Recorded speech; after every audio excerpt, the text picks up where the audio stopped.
Welcome in, welcome in. Hello, hello, hello. Hello, hello, hello, my favorite gamer words. Welcome to tonight's, or today's, yeah, because it's midday. Welcome to today's Floundering Friday. Welcome in, everybody. Welcome in. I hope you all doing well today. Speaking of Floundering Friday, I had as 0 days without tech issues. I'm not even joking. 0 days without tech issues. I went to start my VTuber model and it wasn't working. And I was like, why isn't it not working? Oh, you're not connected to the right Wi-Fi. Okay, that makes a lot more sense. Okay, let me connect you to the right Wi-Fi then. Why did you disconnect from the wrong Wi-Fi? I don't fucking know, but apparently that happened. So here I am. Um, so yeah.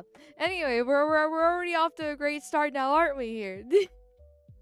I can be this retarded. I don't fucking know. I forgot that. Okay, I forgot we had issues. Okay, like and issues galore. So so yeah. Anyways, it's fine. Everything's fine in Deity. There's still something that's not working properly, but the model is moving, and that's what matters. Maybe a little bit more sensitive than it should be, but it is fine here. Hmm. Sure, blame the Wi-Fi. Yes, when in doubt, blame the Wi-Fi. Why? Because I can. Because I refuse to take any responsibility or accountability whatsoever here. Hmm. So sorry about that, chat. Sorry about it, but it is Foundering Friday, so you know. Did you expect anything better? I didn't think so. Today we got an assortment of topics. Actually, I don't think anything like too serious. I mean, okay, I guess it depends on I get you. It's gonna be a more lighthearted, fun day today for Floundering Friday. So it ends your week very well. That's the plan. That's the plan today. You're the thing that's not working properly. True. True. 0 days without tech issues is literally the motto here. You can't expect anything more or anything less from me because I will destroy everything that I touch. It's like the Amadeus touch, except that instead of turning things into gold, it turns into shit. Is that my Indian superpower? Oh my god. Oh my god. Okay, I found okay. I feel like I've reached Nirvana. I've reached my enlightenment, right? I can reincarnate into the next cycle now because I've realized that I have like the opposite Medea's touch. I have the Indian touch here. It just literally turns into cow shit that I can spread on myself and my computer and you chat, and it will make everything so much worse. Oh my god. I'm so smart. um, Scat warning. And there's some people that are into that. You know, I've seen two girls, one cup before.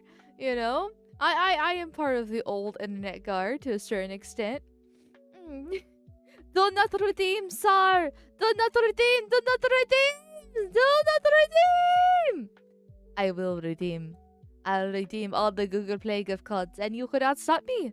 You could not stop me. I will scam your grandma of $1,000 because I am the tech Indian warrior prince. I'm helping him with the IT. Those Nigerian princes, I don't know them. I don't know the Nigerian princes. I'm just the IT tech support. What did you expect from me? Okay. Uh,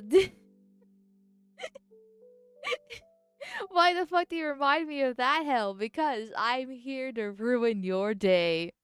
Uh, thank you, Dizzy Lizzy, for the $2 reviews. Thank you, thank you, thank you. Bitch, I love you, Wav. No homo. It's Pride Month, but I love you too, but no homo. Because it's Pride Month once again. Why did you watch that, you idiot? Actually, okay, the kind of ruined my street cred here. I never actually watched it. Um, I think I've only seen like a couple screenshots of it. It's one of those things where, I've heard so many bad things about it when I was younger that I was like, and I heard about the story about it, like what it is. I'm like, you know what? I don't need to see that actually. I'm good. Like, I'm very much curiosity kills the cat, and sometimes satisfaction does bring it back, sometimes it doesn't. So usually if you tell me not to watch something, I'm usually gonna check it out and watch it. Funnily enough, that's how I discovered porn. Um, but with that, once I found out what it actually was, I was just like, I'm good. I'm good. The curiosity is now satisfied. I don't need to actually go see it for my own eyes here. Uh, um, I was luckily enough to only hear about it. Yeah, that's basically it. Um, Probably for the best. Better not to intentionally scar yourself. Like I said, I've seen screenshots of it, but like it's not like the worst moments of it. Just enough. I'm like, I'm good. I'm content. Hmm.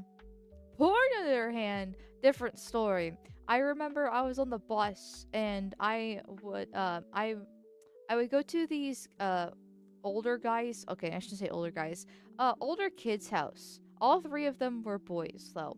One was a year ahead of me, and then the other two were a couple years ahead of me. And they basically kind of were the babysitter, but they weren't the babysitter. It was because of the whole bus thing that existed. Because I live out in the middle of nowhere, so like I would go there to get picked up by the bus. Anyways, and that's how I got into like video games and Zelda more specifically. Well, they're also the ones that got me into porn too, because I was 12 years old or like 11 years old, so somewhere around that age essentially, and they were talking about it, and then the guy that was above me, like a year above me, was like, don't look it up, don't look it up. And I'm like, well, what is it then? And I'm just like, well, he's just like, I'm not gonna tell you about it. Like, I'm like, oh, well, then okay. And he's just like, don't look it up. And I'm like, oh, you're not telling me what it is, and you're telling me not to look it up. So I'm very confused right now because, like, obviously I can tell it's something bad, but unless you can actually tell me why it's bad, I'm curious and I want to figure out why it actually is bad, you know? Like, um, so after like 5 minutes pressing him, just like, what is it? Because like I said with the two girls one cup situation, though, I think that was a couple years after that. I'm not exactly sure the timeline here. But like I was eventually found out what it was, so it's like, okay, I'm not gonna check it out. That sounds disgusting. If he told me it was about people having sex, I probably would have been like, ew, that's gross, and I wouldn't have checked it out. But instead, I looked it up on Google later when I got home, and I was like, oh, okay.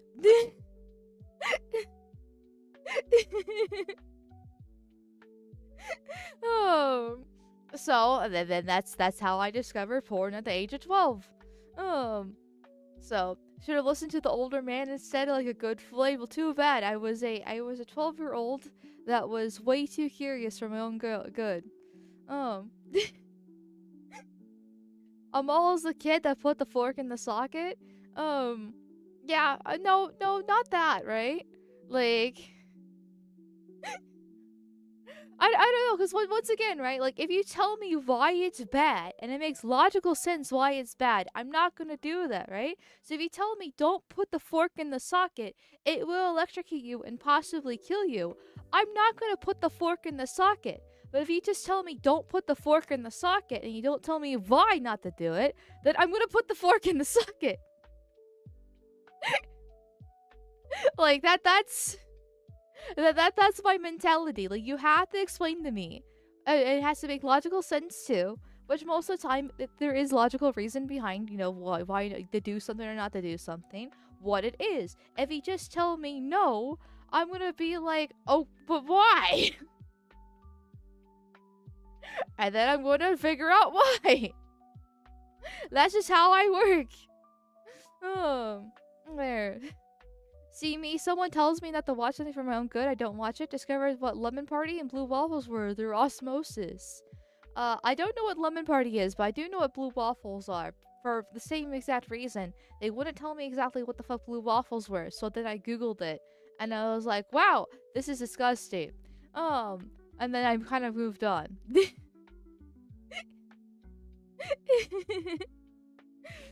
all these all these years later, she's into all kinds of degenerate stuff. Formative moment.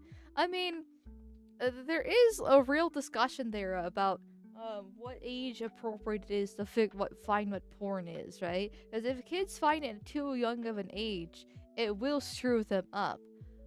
I think all things considered, at 12, I could have been worse. Like I've heard stories of like 8 years old finding porn and just completely ruining their life, especially when it comes to like men in particular. But I feel like I could have gotten a lot worse. I got a lot worse at it. So I'm glad that I didn't get like 12, still too young, but better than 8 years old. They should have just told me what it was. I'm saying they should have just told me what it was, okay? Random strangers having sex. Okay.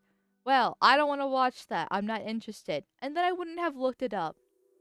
I wouldn't have looked it up. It probably would have been a few more years later until I actually did.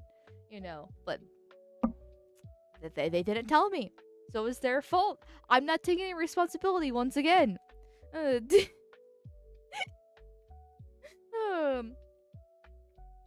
I remember when I was like 12 or 13, me and some friends went to our kid's house who randomly showed us a video of a Japanese chick vomiting in a bowl and then drinks it. Oh my god. I had to repress my own gag reflex reading that. Holy fucking shit. Okay. Bro, I've been in certain communities with people who started watching at like 8 or 9. They were fucked. Yeah, see? Like, it seems like around 8, that's around the age where like if people get into porn at that young, it really screws them up. So, which that's no surprise, right? It's basically sexual assault, and sexual assault for minors does really screw them up. I have to be very careful how I phrase this because it's so early in the stream right now. And YouTube doesn't like these kind of topics so early in stream. But yeah, but then like obviously as they get older, then it's not as bad. Like obviously they're still minors, don't source porn, okay? Bad, okay? Don't do that, right? Bad. But we all have stories of like everybody remembers the age they discovered it. So like it's one of those things that's like naturally happens, and it's just best to try to prolong it as long as possible. But eventually it will happen.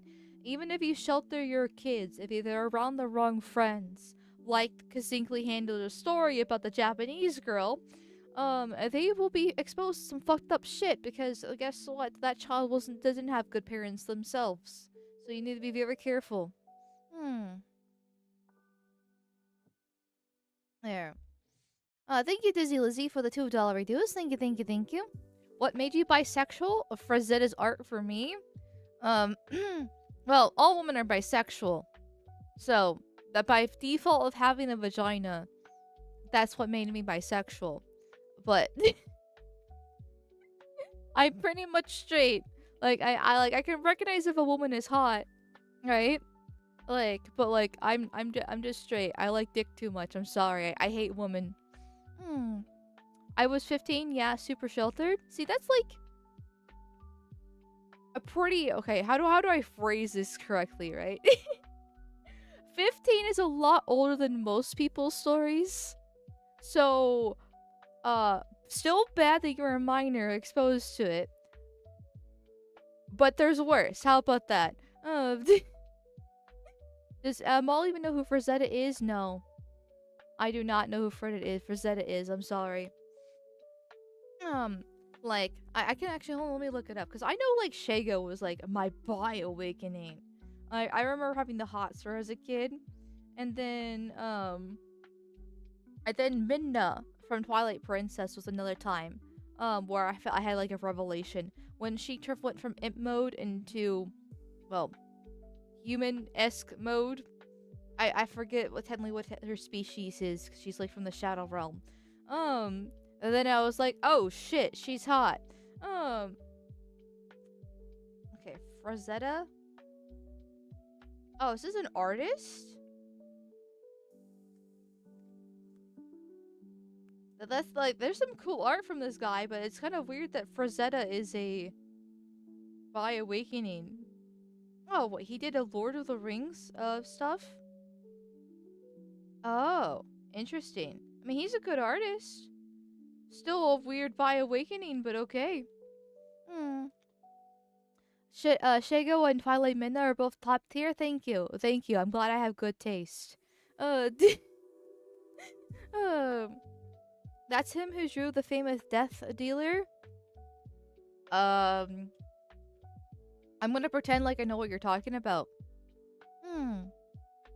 Shame her human form got all like 3 to 4 minutes screen time. I agree. I agree. I wish I saw more of her, but I enjoyed the few minutes I've screen time I did get of her when I was younger. Like imp form, didn't really find that attractive. Like that was never my thing. Then she turned into like a human. I was like, oh fuck. Okay then.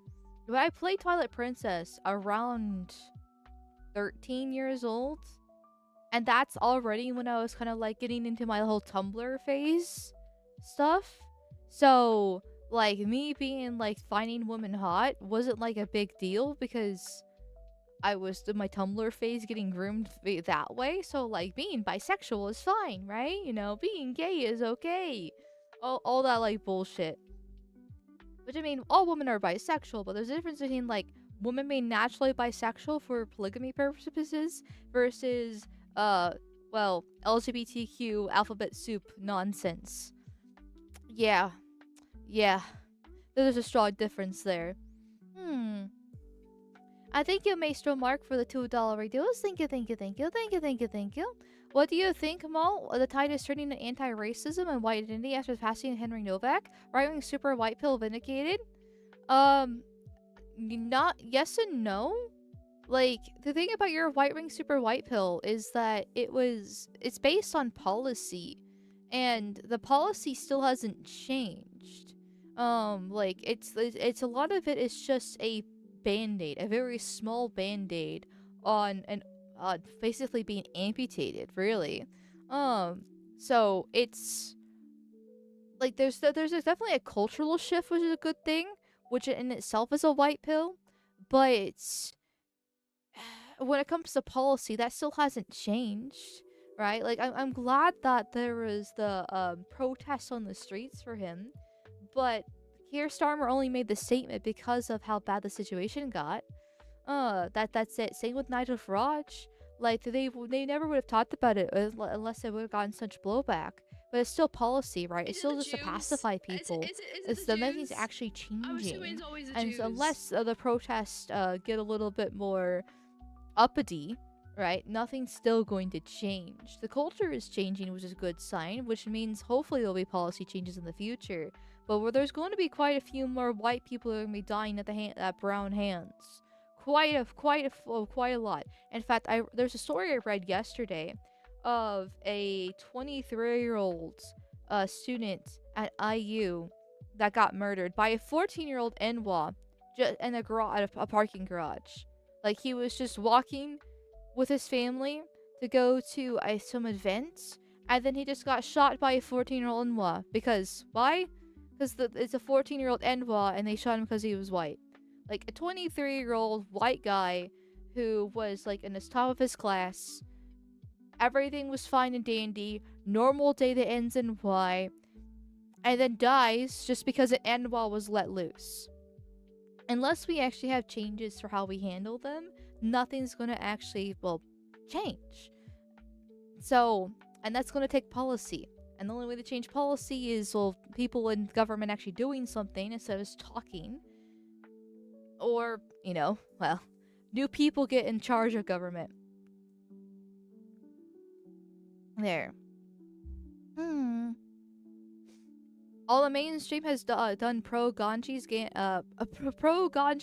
propaganda, pro-Sikh pieces.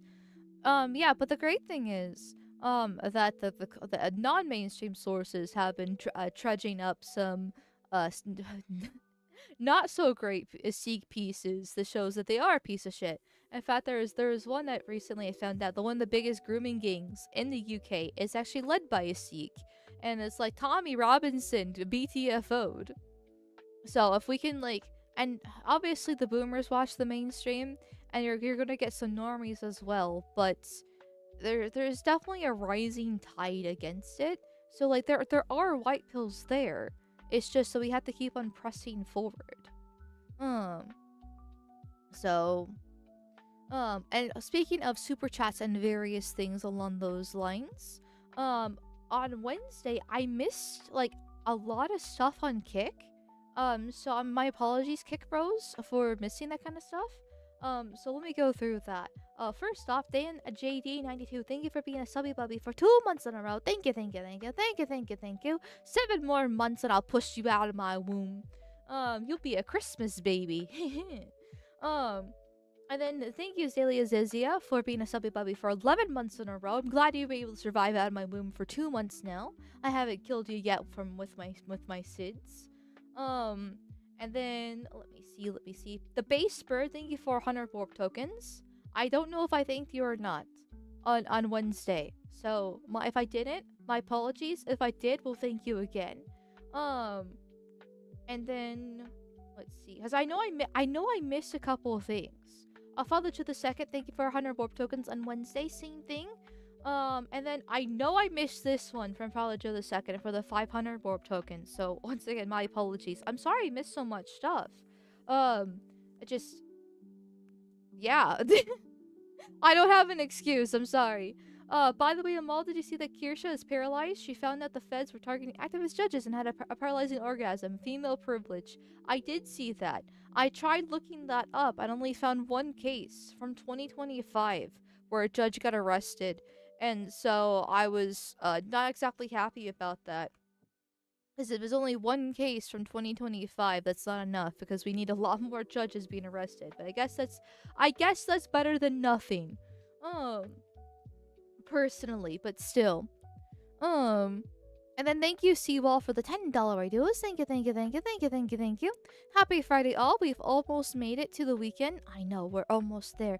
We're almost there, chat. It's Floundering Friday. You know it's gonna be a good weekend because it's Floundering Friday, where everything's all fucked up and shit. But in a good way. But in a good way. And then thank you, Rubber Band Jiggle Physics, for the $2 redos. Thank you, thank you, thank you.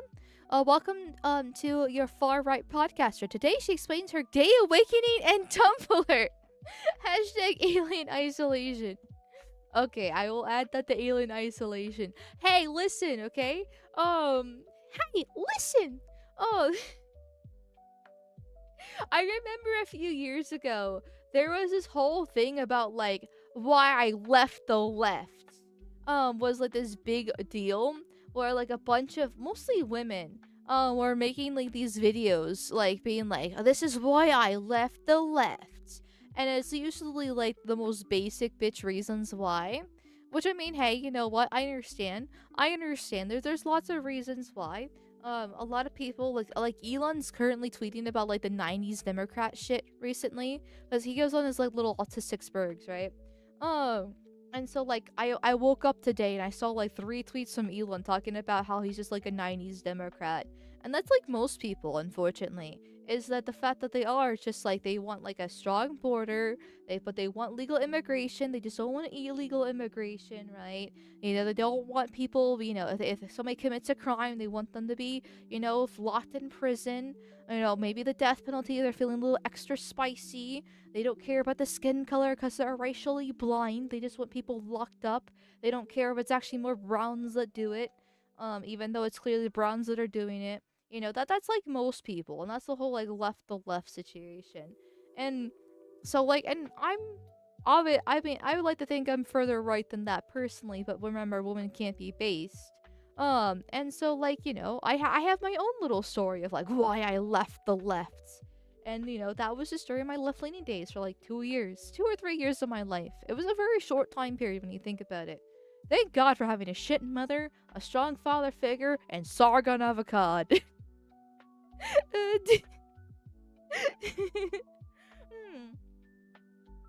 There. I thank you, Christos, for the 5 gifted memberships over on YouTube. Thank you, thank you, thank you. Thank you, thank you, thank you for that. There will be a members-only stream, sometime this month.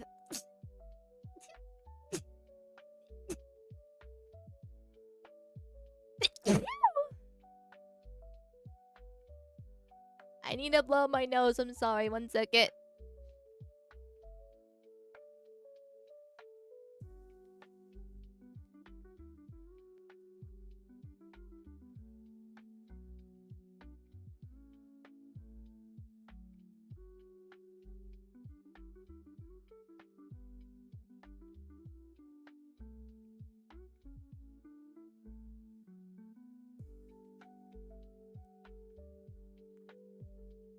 Sorry about that, chat. that was quite a sneezing fit there. Thank you for the blessings and the Sundites. There. I kind of bit the side of my tongue in the process. It could have been worse, but it's not luckily the best either. There. I was trying to say before God struck me down with that. Thank you, Christos, for the gifted memberships. And there will be a members only stream this month. I am planning on the Sunday the 28th, because Sunday the 7th will be the vampire campaign. And then movie night in Discord server. The 14th was going to be the 12-hour stream with 13 Sentinels. About 3 p.m. EST to try to finish up that game so we can move on the Shadow of Colossus. The 21st should also be the vampire campaign. If everything goes well, it depends on Arch and obviously the rest of the players. But we've been trying to do it every other week. And then so the 28th should be the members only stream. For YouTube memberships, Kick Subby Bubbies, and then Rumble Premium Subby Bubbies as well. And then the Ko-Fi Subby Bubbies. So that is the plan for this month. Oh, speaking of Subby Bubbies and various things like that, Monday the 8th, that will be a kick only stream. To celebrate my permaban off Twitch, my 1-year anniversary of being permaban off Twitch. That will be Monday the 8th. I might start that stream a little bit sooner to make it a little bit special. I haven't fully decided on that yet. If I do, it'll probably be like 6 or 6:30 p.m. EST. But don't hold me to it, okay? I'll probably be deciding like Sunday, I'll be honest. Or maybe even that Monday. Oh, but I know I should probably decide that now. But we'll see. I kind of already have some plans for it. So I probably will, but maybe not. So keep your eye out there. And then thank you, Ooga Booga. Oh my God, Ooga Booga. Oh, becoming a merchant. Oh my God, I can't believe Ooga Booga became a happy merchant. Okay, Ooga Booga, if you're still here, I'm sorry. It took me like 15 minutes to get to this. If you want your benefits of being a happy merchant, because I am the Shuckle Shaker, please reach out to the join the Discord server and reach out to the mods, to get your benefits there. So I appreciate for being a happy merchant. I like to take care of my own. Shalom, shalom, my brother, shalom.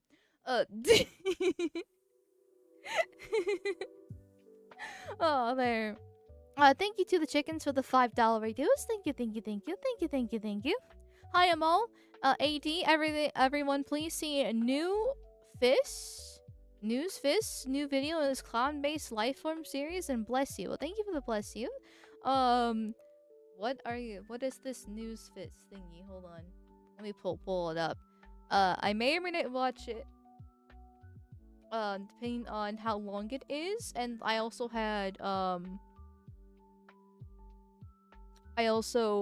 some other things playing today. What is this news fist? Clown? Because it face life forms here. Is this a whole podcast? Oh my God, this is 2.5 hours long. Okay, this is a whole like podcast just in general, looks like. Okay. Well, yeah, sure? I mean, I guess, support fellow, creator there. But, unless you give me timestamps or a specific video, those are like 2 hours long, so my apologies there. So, Newsfist, he's funny. Well, I'll take your word for it, chat. I'll take your word for it, chat.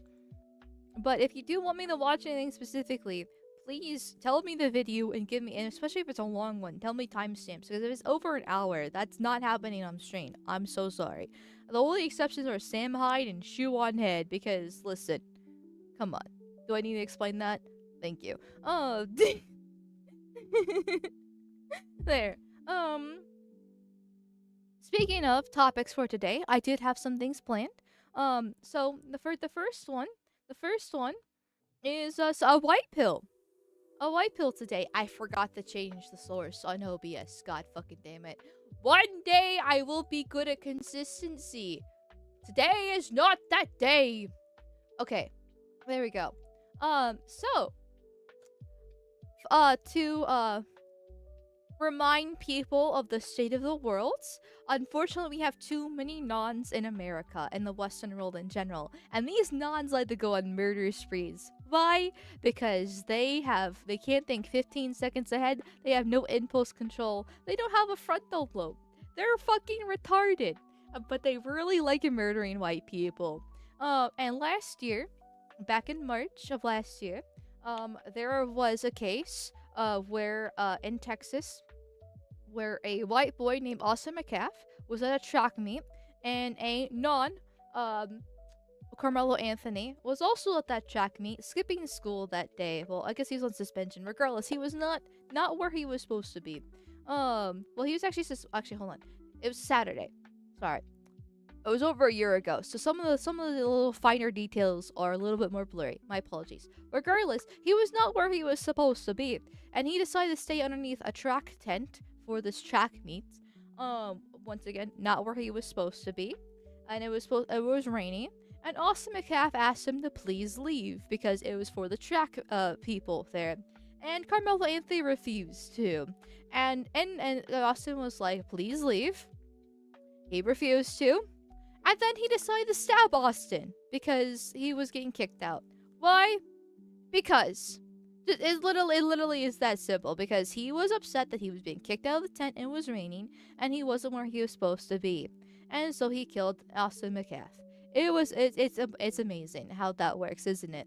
And Austin McCaff is now dead. Has been dead for over a year now. His father went on news cycles talking about don't make this racist thing, no division, blah blah blah blah blah. Meanwhile, his mother and twin brother were not the happiest about all of that, and they quickly got swept away by the news because they were not subscribing to the script that the father was. And Carmelo Anthony was getting a shit ton of support from the fellow black community because they like to protect their own. Because everyone is tribalistic. Everyone's a blood and soil nationalist for their own kind, except for white people. And and so they're like, he didn't do nothing. He's innocent. Blah blah blah. They had a whole GoFundMe set up for him. His bond got significantly reduced. He got put on he got an ankle monitor. He was able to go to prom. All that other fun stuff, that the parents got a new house and new car. Oh, they were living the high life there. But now it's finally going to trial. And a lot of people were concerned, including me, that he would actually be let go because with jury trials, only white people are basically impartial when it comes to jury trials on if they actually deserve being sent to prison or not. Once again, in-group preference exists for everybody else except for whites. Statistically, it has been proven that nuns vote for their own, protect their own, even in jury trials. This actually happened with the Derek Chauvin case with George Floyd, where a black person lied to get into the jury trial, saying he didn't know anything about Black Lives Matter, and didn't know anything about George Floyd. He's pure innocent, lived under a rock, Patrick Star style, there. And he lied to get on the jury trial so he could actually guilt trip and manipulate the rest of the jury to vote to get Derek Chauvin locked in prison for life. And then the day after it ended, he went on interviews bragging about that. And now Derek Chauvin is rotting in prison years later for doing his job, even though George Floyd died of an overdose. So, it's great. Ah. However, it's looking good for Austin McCaff. You know, may he rest in peace.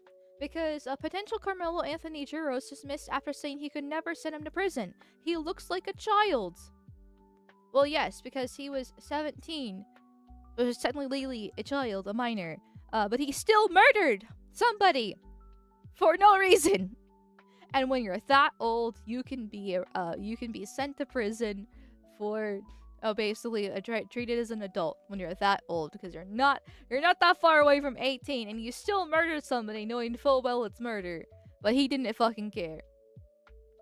Potential jurors in the Carmelo Anthony trial said they couldn't imagine giving him life in prison or putting a brother in jail despite the heinous murder he is charged with. Once again, in-group preference. Prosecutors in Collin County, Texas, grilled candidates Monday on whether they would use Anthony's age, race, or likeness to their own children when deciding whether he killed fellow teen Austin McCaff in cold blood. Attorneys for the 18-year-old defendant will try to convince the jury he feared for his life when he pulled a knife and stabbed McCaff in the heart at a track meet in April 2025. Oh, it's April, not March. Okay. Sorry. Close enough. My apologies on some of the finer details with the recap there.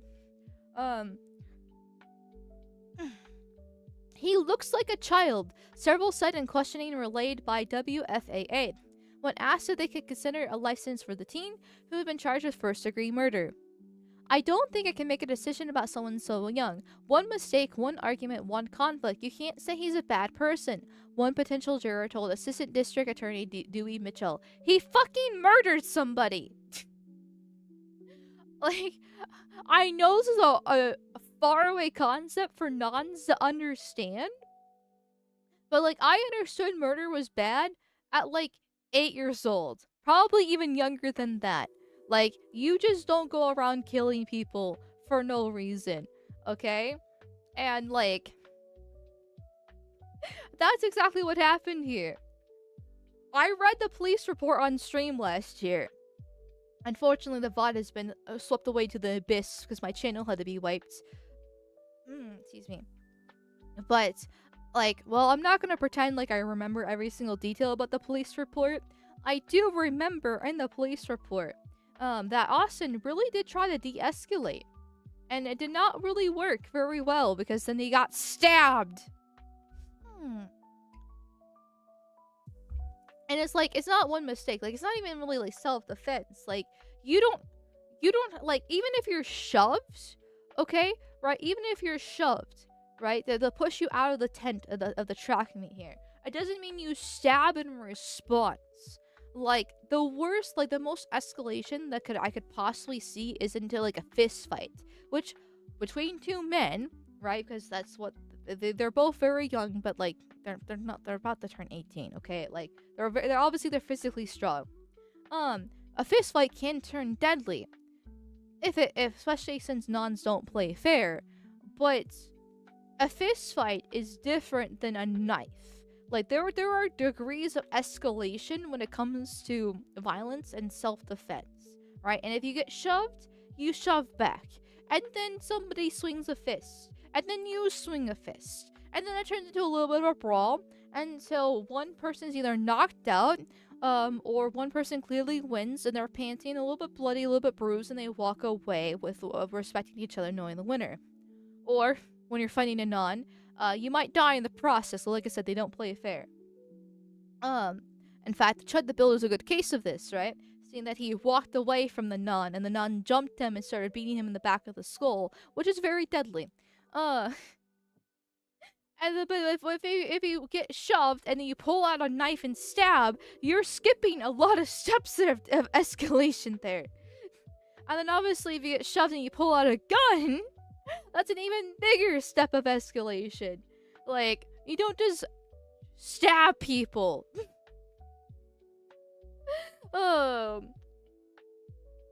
Like, this is we're so retarded. But they're like, well, he made one mistake, one argument, one conflict. You can't say he's a bad person. He's 17 and he had a knife in his backpack. He was suspended from school. He was at a track meet where he shouldn't have been. he was even then he was under the wrong tent. Like if you want to just watch the track meet, there are stands to go sit. Right, you're like you can you're not. You understand that the tent's not for you, it's for the track members. Like, it's just basic social awareness. What's happening here? And then you stab somebody. Like, everything that led up to it shows that he did not give a flying fuck about what he was doing with his life and his time and how he's affecting people. What do you expect from a group that has an 85 IQ average here? When you need about 90 to 95 to understand second order and third order principles, but okay then. Chud isn't a good example because he consistently provoked the people, but in this specific case, he wasn't provoking them. Like, the guy came to him, was yelling at him. He walked up to him to figure out his issue, asked if he's going to chimp out, which technically, like, I know chimping out can be considered provoking, but it only provokes, well, nuns. White people don't react that way if you ask if you're chipping out. You just look at them with disgust, like, what the fuck's wrong with you? Right? Like, it's... And then he walked away. Like, it was very... like... very tame, right? With Chud the Builder. He still walked away, which is a de-escalation move. And that's when he was jump. So, like... And reasonable fear for your life, you don't get to claim, oh, I thought I was gonna die because he threw a punch. Yes! Like, there are rules and regulations for how this works. And Carmelo Anthony skipped all of them. All of them. But he's just an innocent, poor little child, didn't do nothing. Dewey had to remind panelists that nobody would get in trouble for revealing their feelings about the hot button case, which Anthony family, who are black, claim is a product of white supremacy. Ah, yes, my son stabbing a white kid is white supremacy.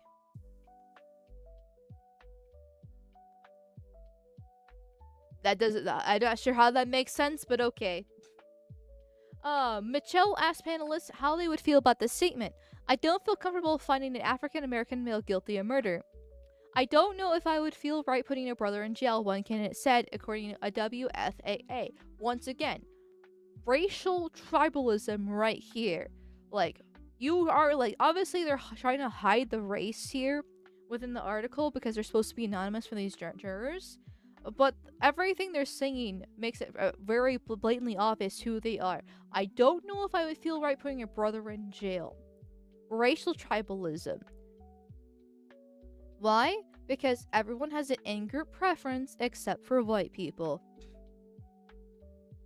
Lawyers begin questioning the final pool of 250 candidates Wednesday and plan to have a final selection by Wednesday night. Meanwhile, $600,000 grassroots fund for Anthony's legal fees continues to swell with new donations.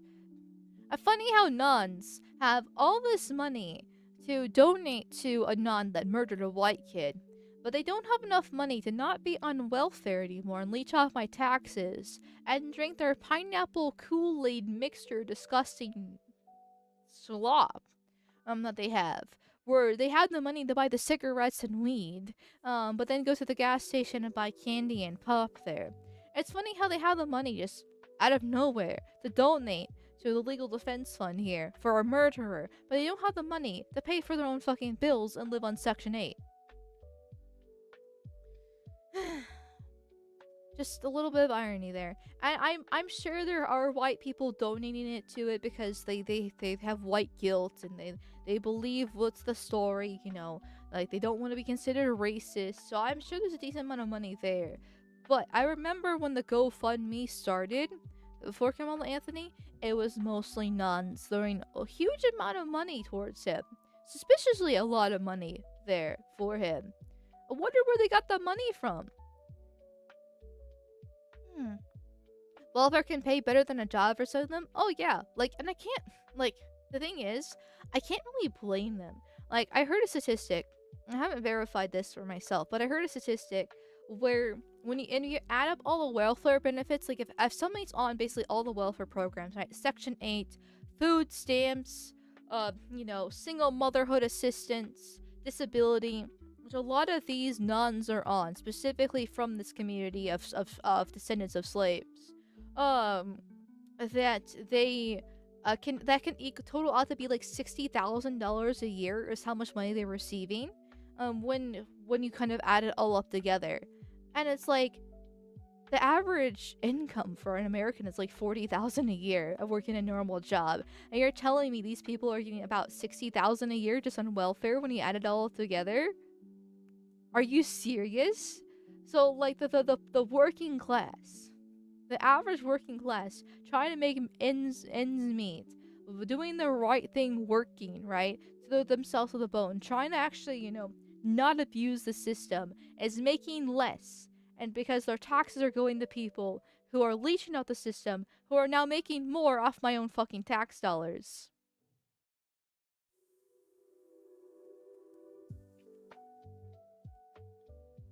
Are you like, it's just ridiculous. It's absolutely insane. The thing is, I'm willing to believe that statistic because it lines up with everything else that I know about the welfare system. Same like the UK, for example.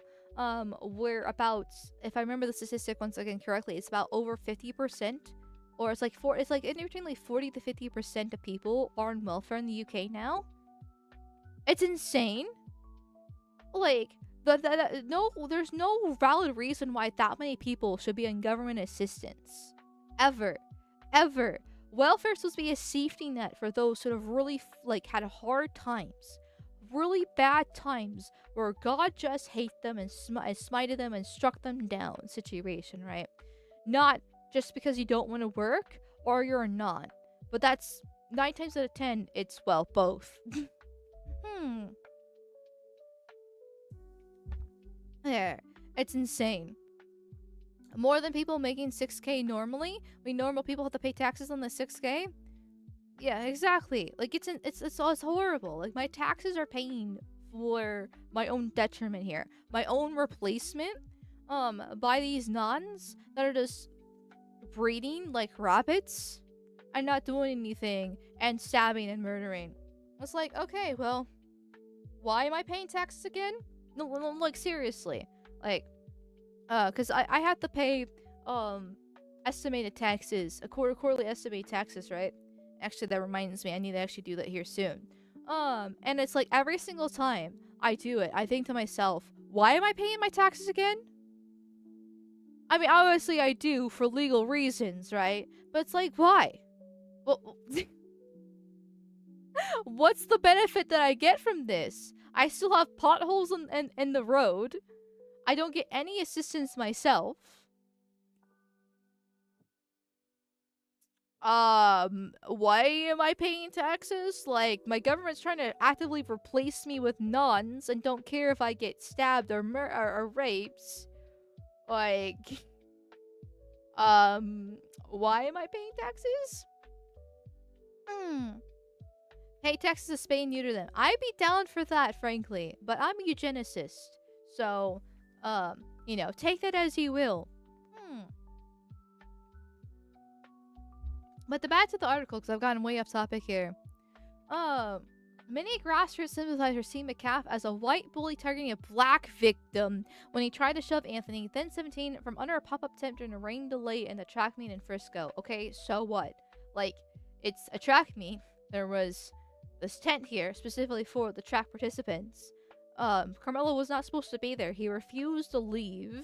There are these stands here that he could have sat if he actually wanted to watch it. And he, it escalated. And then he was stabbed. Like, who cares? It doesn't matter. It does not matter. He shouldn't have been stabbed. The fundraising could help Anthony pay for expert witnesses to bolster his case, veteran defense attorney Randy Zellin told the Post. But Anthony's team will be hard-pressed to dispute the prosecutor's argument that he goaded the unarmed P.E.P.E into the counter, ready his hand with the knife that Zellin ended. Yes, so he literally had his backpack in front of him, based off the police report, and pulled the knife from there. Like, why are you carrying a knife? Like, I get I'm American, and I'm all for self-defense. And I obviously, stay strapped, right?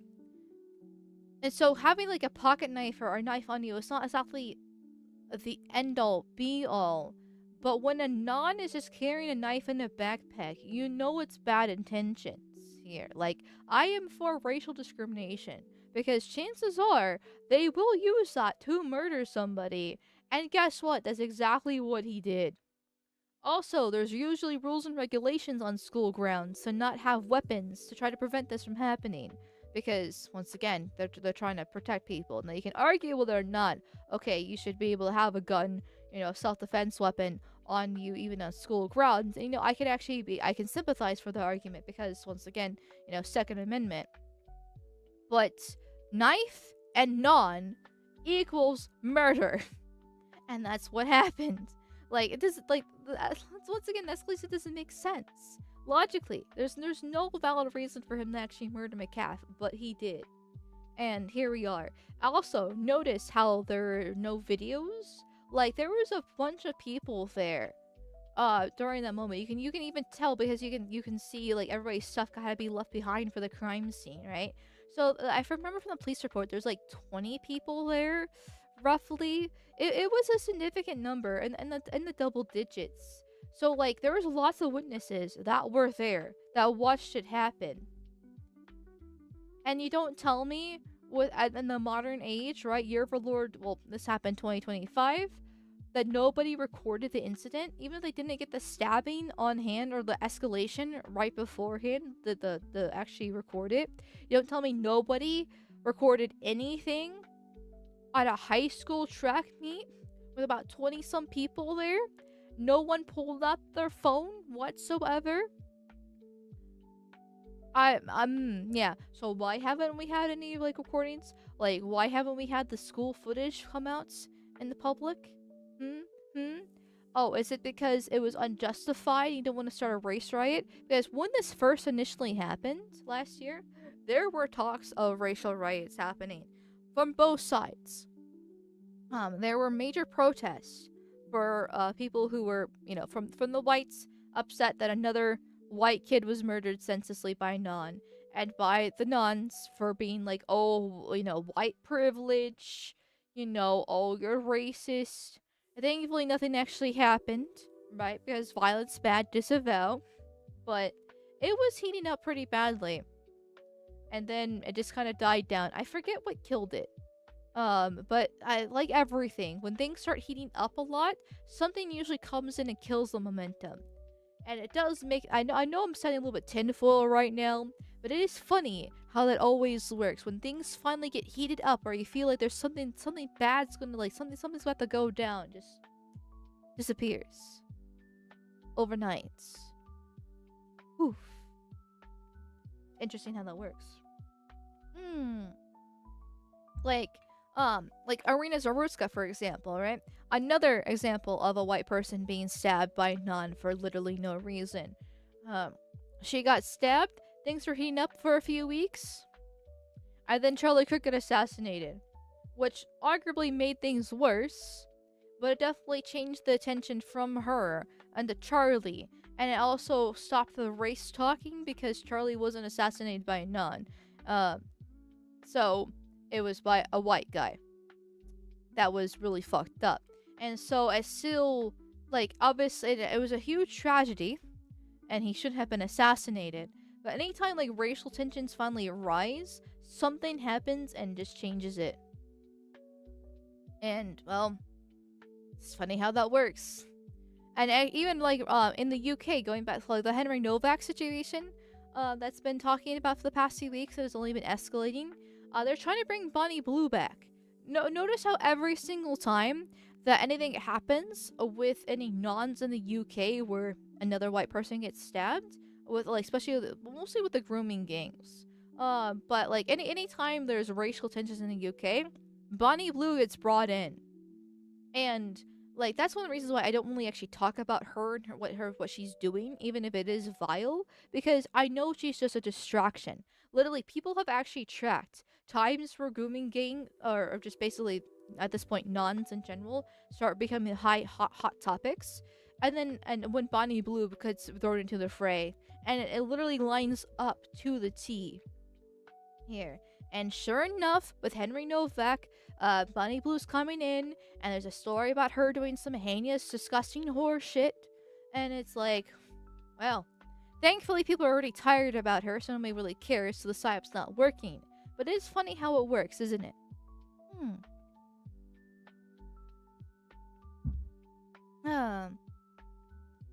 So, but to finish this topic here, thankfully, there are, because of the nuns, apparently not learning how to lie this time around.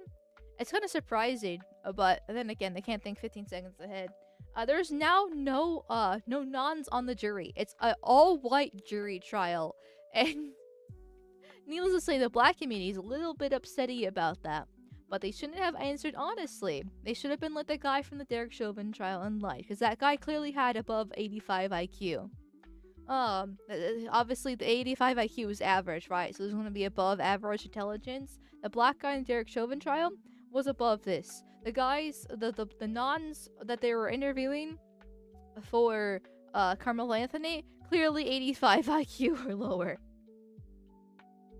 And now there's no nuns on the trial. So hopefully, he should be, rotting away in prison. I would hope that the whites there will be impartial and just look at the facts at hand, and which everything points to it being a senseless murder, and he rots away. I hope there's no white guilt there, and if there is one person with white guilt, they get shut down and ignored, because with juries, like, they don't have to, it's the majority rule, and go from there. Argue, honestly, frankly, right, and this is to get a little bit more spicier here. I'm kind of at the point where, obviously, I want to advocate for impartial, right, just look at the facts, whatever, situation, and then throw him in jail if he deserves it.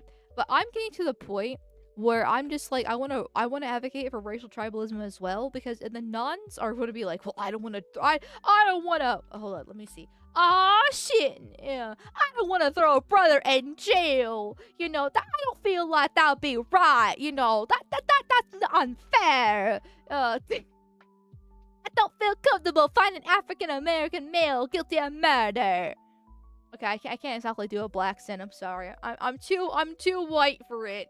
I don't think I can make a decision about somebody so young. One mistake, one argument, one conflict. You can't say he's a bad person.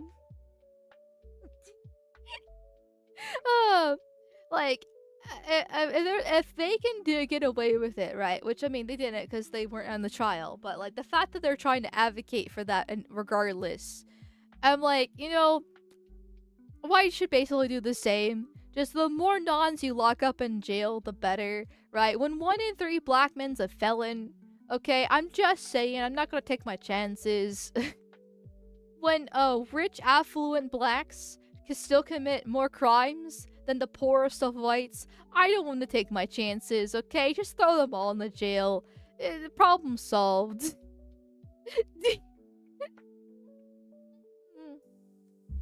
They'd be concerned if you could do the accent well. Listen, I know I become brain rotted thanks to the internet, and I know a lot of internet slang is actually Ebonics, but I'd rather not actually go full Ebonics. I'd rather keep the last 2 remaining brain cells I have left here. That baby be looking like a chia yet. You find them innocents and shit. There. You cannot do a black accent mall. That's probably a good thing. That's probably a good thing. I'm too white for that stuff. Southern accent, not a non-accent, lol. Listen.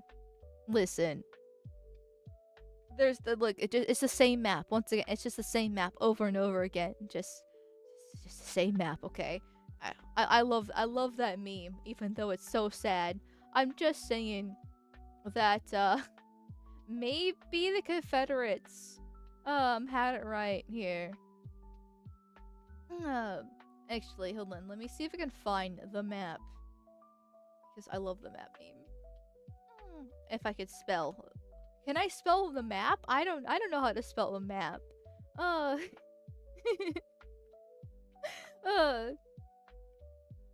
Let's see.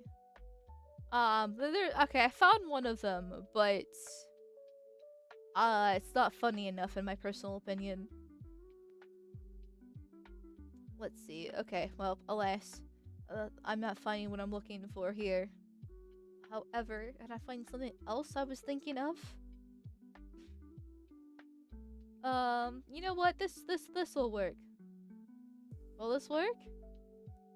This will work. Yeah, this will work. Speaking of the whole biased juries, yeah, it's good that the criminal Anthony case has no black jurors. A black jury is 300% more likely to find a white criminal guilty, and there are 30% less to find a black criminal guilty. So, black jurors tend to be strongly biased in favor of their own race. Results from meta-analysis of black juror decision-making studies. White jurors give defendants fair odds regardless of race. Black jurors give black defendants extreme favoritism. So, blue is white, red is black. A probability of selecting one's own race and favor in jury decisions. So the white verdict 51%. Blacks 62%. And then sentencing is 53% versus 70%. It's a pretty big jump here. There's also this one. Juror guilty votes by defendant and juror ethnicity. White defendant guilty. White juror is 39%. BME, which is just non 73%. BME defendant guilty, 32% white juror, 24% BME themselves. Yeah. So he definitely has much higher chances of actually being thrown in jail because of the evidence, right? Or I should probably say, right? He's more likely to actually get a fair juror trial, because of not having whites there, than he is if there are any blacks.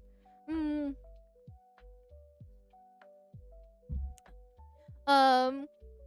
you, Zalaxon Dangelginger, for the $2 reduce. Thank you. No Fed post here. Check DMs on Ko-Fi for stream suggestion. Okay. Let me look here. Did I miss one? My apologies. No. She's afraid of mic. I'm sorry. I need to redo my mic setup. I've recently learned that I'm not actually speaking in my mic correctly, which would explain why I'm so quiet for streams sometimes. Like right now, I should be louder, but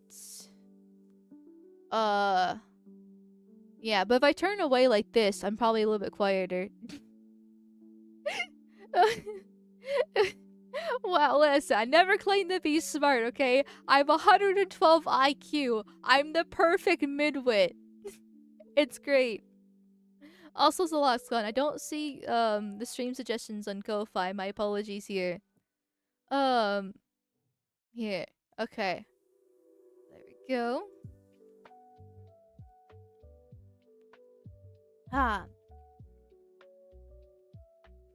What was I gonna do next? Aha. Okay. So, I have actually a bunch of like little things. Yeah, we can tell. Fuck.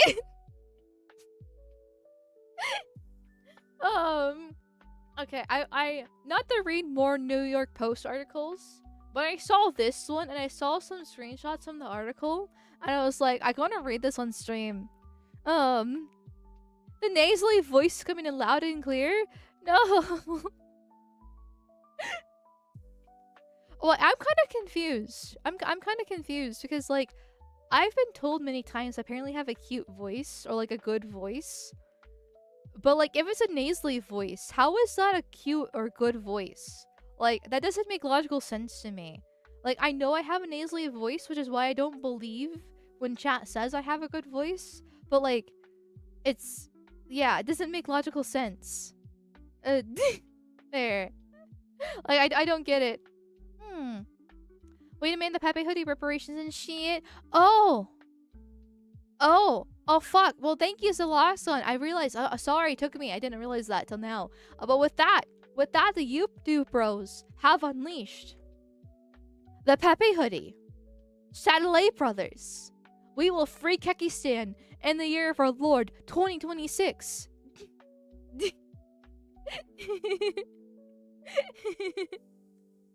Oh. There, it's cute to me, no homo. That's super gay. Mods, ban him. No gays allowed. I don't care if it is Pride Month here. It might be a bit nasally, but it's soft, so it's still okay, right? There's an elegance in your voice, but if it's nasally, how is it elegant? Like it doesn't work. Like the logic ain't logicating in my brain. Like there.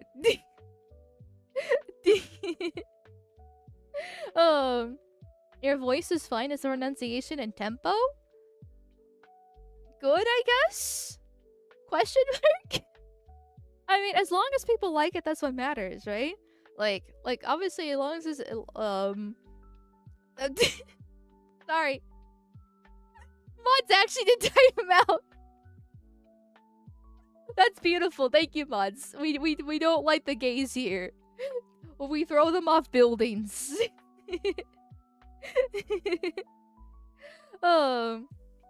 Anyway, so sorry about that. Anyways, oh yeah, here's the in-group preference statistic. I love the statistic too because it makes me so mad. How racial groups rate each other. White respondents. Mean ratings of whites, mean ratings of blacks, mean ratings of Hispanics, mean ratings of Asians. Notice how they're like all roughly the same? Like there is a little slight, very, very slight increase for whites and a very, very slight decrease for blacks. Asians are like perfectly neutral, as all things should be, right?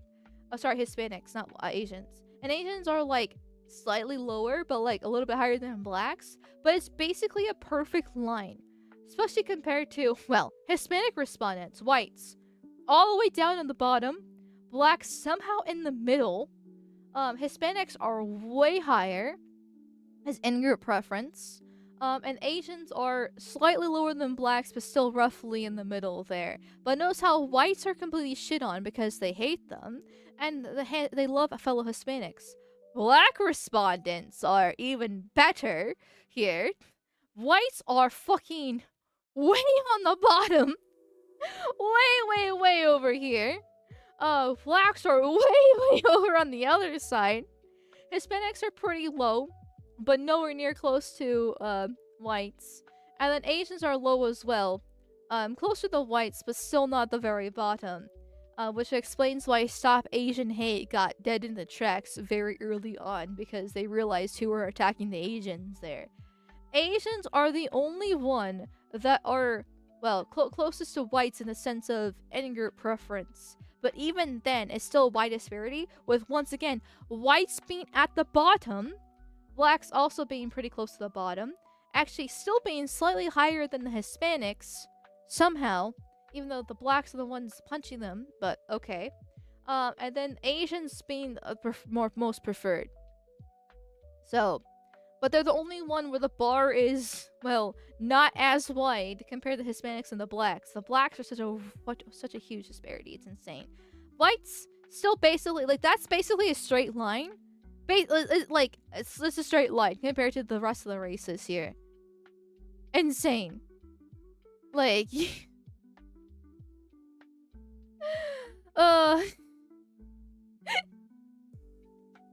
just absolutely fucking insane here. And I know the data source is like 2020, which is like peak Black Lives Matter, but I can guarantee you if this happened like in 2012 or in the 90s, it would still be roughly the same. Maybe not as bad, but it would still be roughly the same. Why? Because there's always been in-group preference allowed for nons, but not for whites. I know I've been kind of like looping, like beating this dead horse this whole entire stream, but look, like, come on. The statistics literally do not fucking lie. Like, every single statistic we have on this, which we honestly, the sad thing is we don't actually have that much because it's bad, right? It's evil to, wrong one. Oop, wrong one. It's evil to study this because once again, more racism. But the ones that we do, it shows the same thing over and over and over again. You need to protect your own. It's a good thing to have tribal bias here. We don't actually live in a colorblind society. Just because you don't see color doesn't mean color doesn't see you. There. It's awful. Absolutely fucking awful. And the only way that changes is for whites to be tribalistic too. Like, doesn't mean we have to go, doing knife crime ourselves, right? When we see a non, we just stab them in response, right? It just means we just leave them alone, right? Just send them back to Liberia or India or China. If we cannot do that, bring back segregation. Even then, segregation had horrible statistics too. But at least it's better than what we currently have with desegregation, right? We just live in our communities, ignore them, don't interact with them, because obviously they fucking hate our guts, and they don't care when we get murdered and raped. It's that simple. I'm not calling for T&D or anything like that. I'm just saying why we just need to we just need to ignore them, let them live in their respective countries, and carry on with our own. Because the multicultural experiment has failed completely. How many more times we need stories of, nons murdering whites? Obviously, there's a huge scope on blacks because they're the ones mostly doing it. But Hispanics are really bad about it too. Obviously, the Indians in the UK with the Sikhs. Asians aren't all that bad, but they scam in other ways. They hurt white people in other ways. How many more stories of Chinese coming in and trying to bring bioweapons do we need to have for that to occur? Like, it's just... There's no point. There's no point arguing against this. Here. Sorry, I'm speaking of me having a nasally voice. There we go. I'm trying to get rid of some phlegm. Now, let me take some my allergy pills because I mowed the grass recently. That might be affecting it. It is the summertime after all. Let me see if this helps.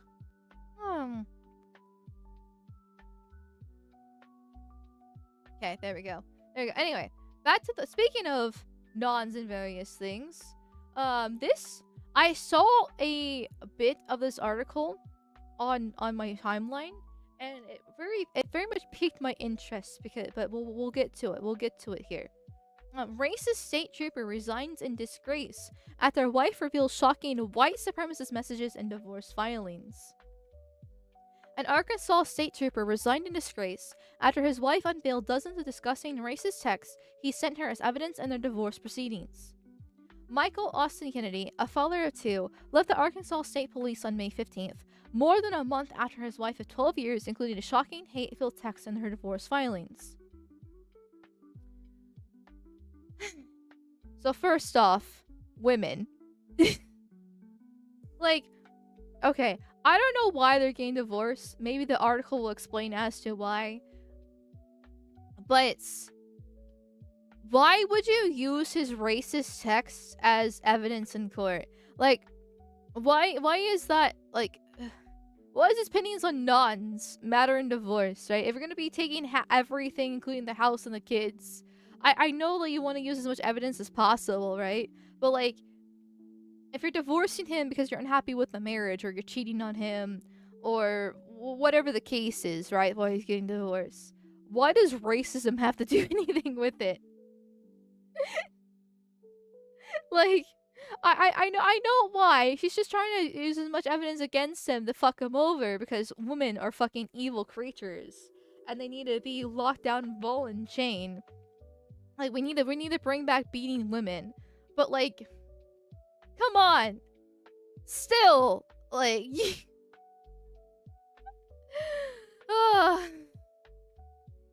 like, it just fucking sucks. It just fucking sucks. Especially for 12 years. 12 fucking years. Really, like, if you've been together that long, you're just bored. Like, this is why we need to beat women. They like the drama, right? They like the spice of it. Just beat them, and they won't be bored anymore. Ugh. In the text, Kennedy allegedly spews vile insults against all people other than white men. He uses the slurs N-wa and spick at almost every message published in the complaints. He just looks like he's just a handsome white lad. Like, and he's a state trooper. That's a very high level copper right there. Now you can dislike your cops as much as you fucking want, but like state troopers are usually like, you know, it takes a lot of work to get that high. They usually make pretty good money. Like, she probably, like, I can almost like guarantee she probably doesn't even need the work, though, right? She probably might be staying home with her kids. But no. Ruin everything because fuck him. And who knows, maybe he actually is a piece of shit, right? But I do not trust women, and so I will defend the white man until proven otherwise. Kenny's wife, Alana, filed a complaint seeking sole custody of their 2 children with visitation rights for their father, of course. She described her fear that Kennedy's white supremacist beliefs would poison the minds of children and instill the same hatred in them. The children, meanwhile, also currently fear for Kennedy due to his constant spewing of hate and irrational thoughts in the complaint. Okay, I like how she's crying about white supremacists and instilling these horrible beliefs. Meanwhile, it's very clear that the wife here, the ex-wife, is instilling fear of the father himself in the kids. It's a very typical manipulation tactic that, you know, women use when they are divorcing, right? They tell all these horrible stories to their kid about how abusive and evil their dad is, and so they don't actually want to be with him. My mom tried to do the exact same thing with me when I was a kid, and I said fuck off because I knew she was lying. It's like, what do you think is the worst parent? The one that's working 2 jobs to pay the bills? When we had lots of bills? Because, or the parent that's a severe alcoholic and making more bills and huge credit card debt because of her alcoholism and ruins my life. Well, which parent do you think is the worst one there? Oh, the one that's actually trying to pay the bills working 2 jobs that can barely see him because of it? Oh yeah, he's the evil one. So terrible. Okay. Right. Like, my god. But I don't know how young these kids are. Like, I was old enough to understand. Like, I mean, granted, I hated my mom. I started disliking my mom when I was 6 years old. And by 8 years old, I wanted them to get the divorce because I hated her so much. But I'm aware that I'm more of the exception, right? Usually when you, like, when they're younger than, like, a preteen, right? When they're like 6 to 8 years old, about 10, 11, like, probably around, like, 11 years old, 12, they can finally understand a little bit more about the parental relationship and how it works, which parent's actually good or bad, whatever the case is. But they're younger than that, right? Especially if they are around, like, 6 years old. They're still going to be very attached to their mother because between the ages of birth to 6 years old is the most fundamentally important years of their life, and they're very attached to their mom because of you know, being in the 9 months in the womb there. So that's where a lot of manipulation comes into play. Yeah. So it's just funny how this works, right? Meanwhile, also keep this in mind, this white supremacist and fear that they're instilling, this wife is instilling into the kid's father. Because, once again, I was spoiled a little bit on the article. Alana also accused Kennedy of abusing his position as a state trooper, as demonstrated in selfies he allegedly sent her himself posing with detained Hispanic people, bragging about his new trophy. This guy sounds so fucking based. Like, I mean, he's getting divorced. I don't really like the fact that he's got kids, right? But, like, he's single now. He's a state trooper. He's happy that he's sustaining Hispanics and he hates in-laws. He looks like a handsome lad. I'm just saying. Anyway,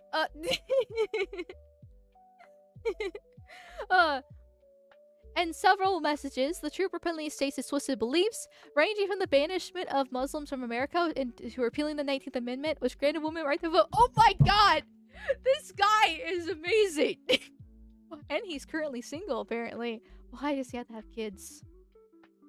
I can make him more kids. I can instill those white supremacist beliefs into the new kids.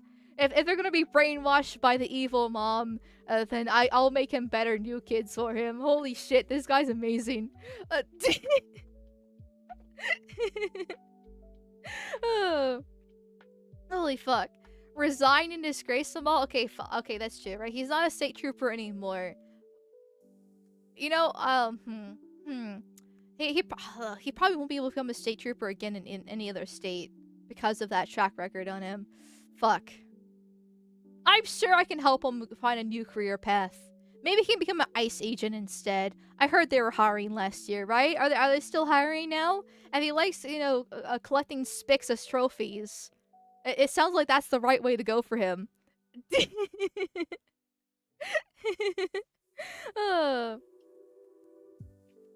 There. At others, he texts unprompted, nonsensical rants, typically about the wrong way drivers he assumes are intoxicated illegal immigrants or tirades against women and black people. He lives in Arkansas. Chances are, he's probably correct about that. Statistically, he is likely to be correct about that stuff. He ain't fucking wrong here. This is the better trophy pick from July the 19th. Doesn't have a year for some reason.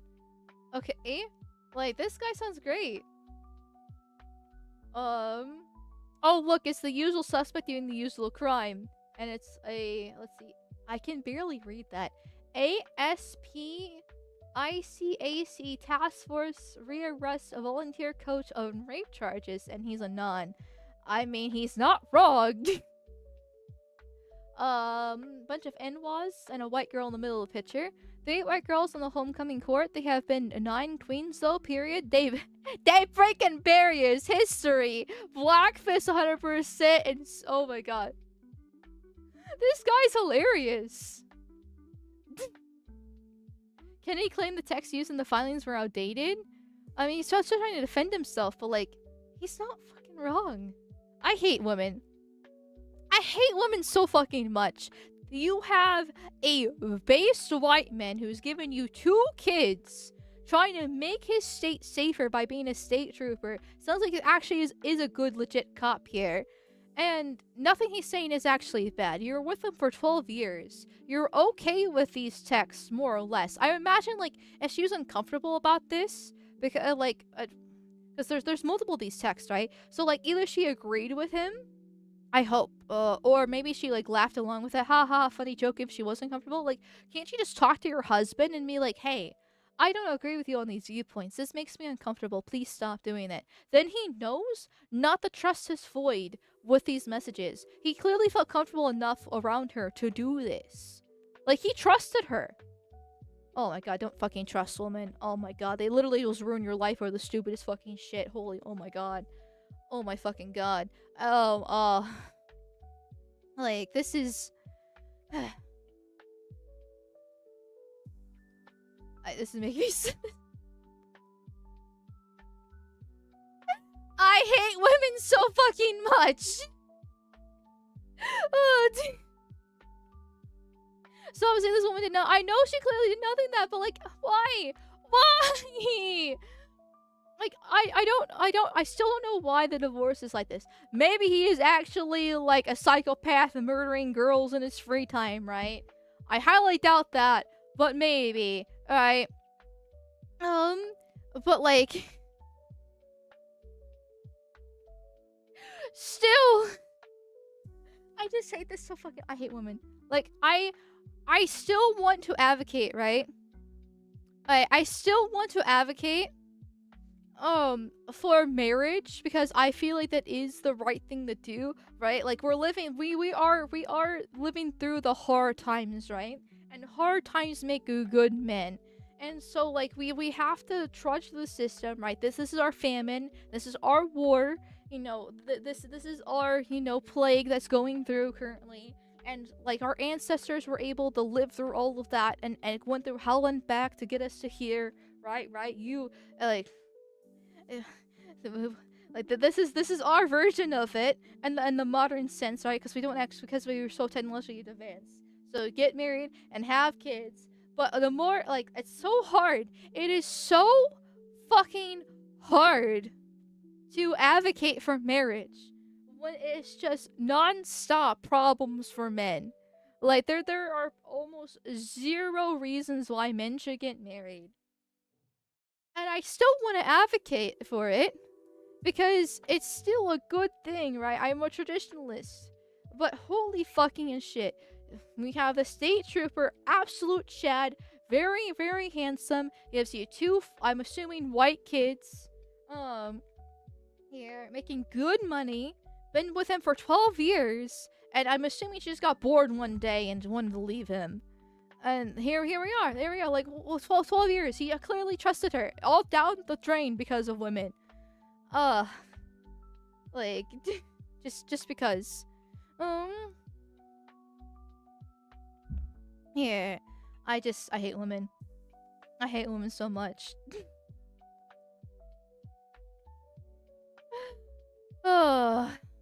Thank you, Zaloxon, for the $2 reduce. No marriage until laws change, period. I mean... I guess. Like, I want to get married, right? So, like, I would like to get married to a man that obviously supports marriage. I'm not gonna have a kid outside of wedlock here. But I also can't blame a man for not wanting to get married until the laws actually change. Because clearly they need a fucking change here. So... Oh, and speaking of super chats, did I miss another one? I think it's last one for the $2 idea is White Pill stream of Poncho the Crocodile? Maybe? But I'll be honest, I'm not super interested in it. But I'm not completely out, like, against it. Just might be a different day, you know, when we actually need a white pill here. Though, to be fair, when we're talking about marriage, it sounds like we do need a white pill.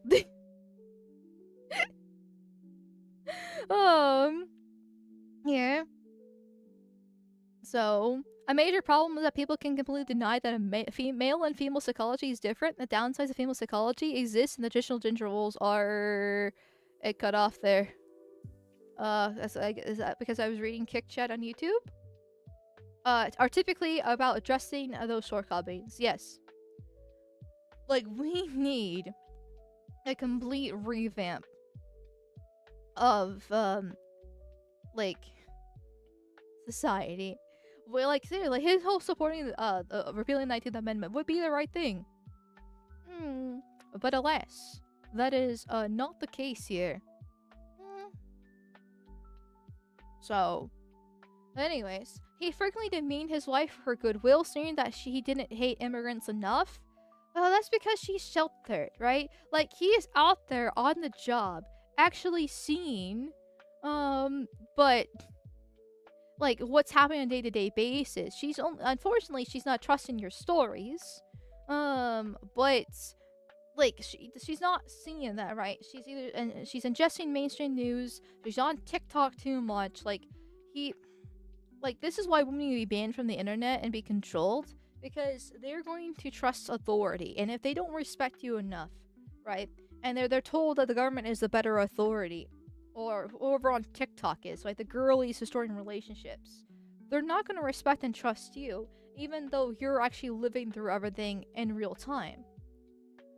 You don't fucking hate them enough. The shit that clogged up their son's toilet is worth more to me than any of them can run one text. Ayo, based? Like, based? Like, the thing is, like, women can't be based, though, right?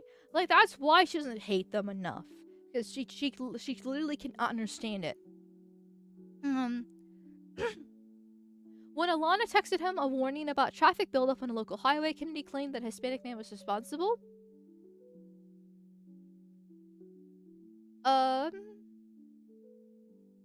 I mean, okay, I'm sorry, I was kind of confused because I thought the screenshot here was about that, but it looks completely different. But, like, I mean, probably. But here's the thing, right? Like, we saw it when ICE was in South Carolina last year. There was, like, it was insane. Because, participation rates in school, dropped 60%. in South Carolina, right? Just 60% of attendance just dropped like that when ICE was in South Carolina because parents were scared to send their kids in school because they didn't want to get deported here. There was buses trying to find secret ways to drop off kids for the ones that actually were there. And if you actually look at the traffic there, all of a sudden for that week, it went from red, I forget what city it was. This was happening here. I believe it was the capital. It went from just like red all the time for major traffic jams to green when ICE was there. So, and this has happened multiple times whenever ICE actually does target a city. It shows the fact that clearly when we have a huge immigration problem here, because if ICE is there cleaning up and people are scared to leave their houses because they won't be deported, and all of a sudden traffic dies down and there's no clocks, it kind of shows how bad the problem is. So like he's probably not actually wrong about it here. But if we had a nation and a border, you would have been on time, Kennedy wrote. True. At another tense exchange, Alana innocently asked Kennedy if he could bring their son a drink. As said, Kennedy arranged that he couldn't because NWAs were NWatering in Little Rock. In NWA land, you have to pull guns on people driving down the road. It's what you do all day long, every day. And then kids that actually have dads don't get to see them because they have to go deal with it, Kennedy seethed.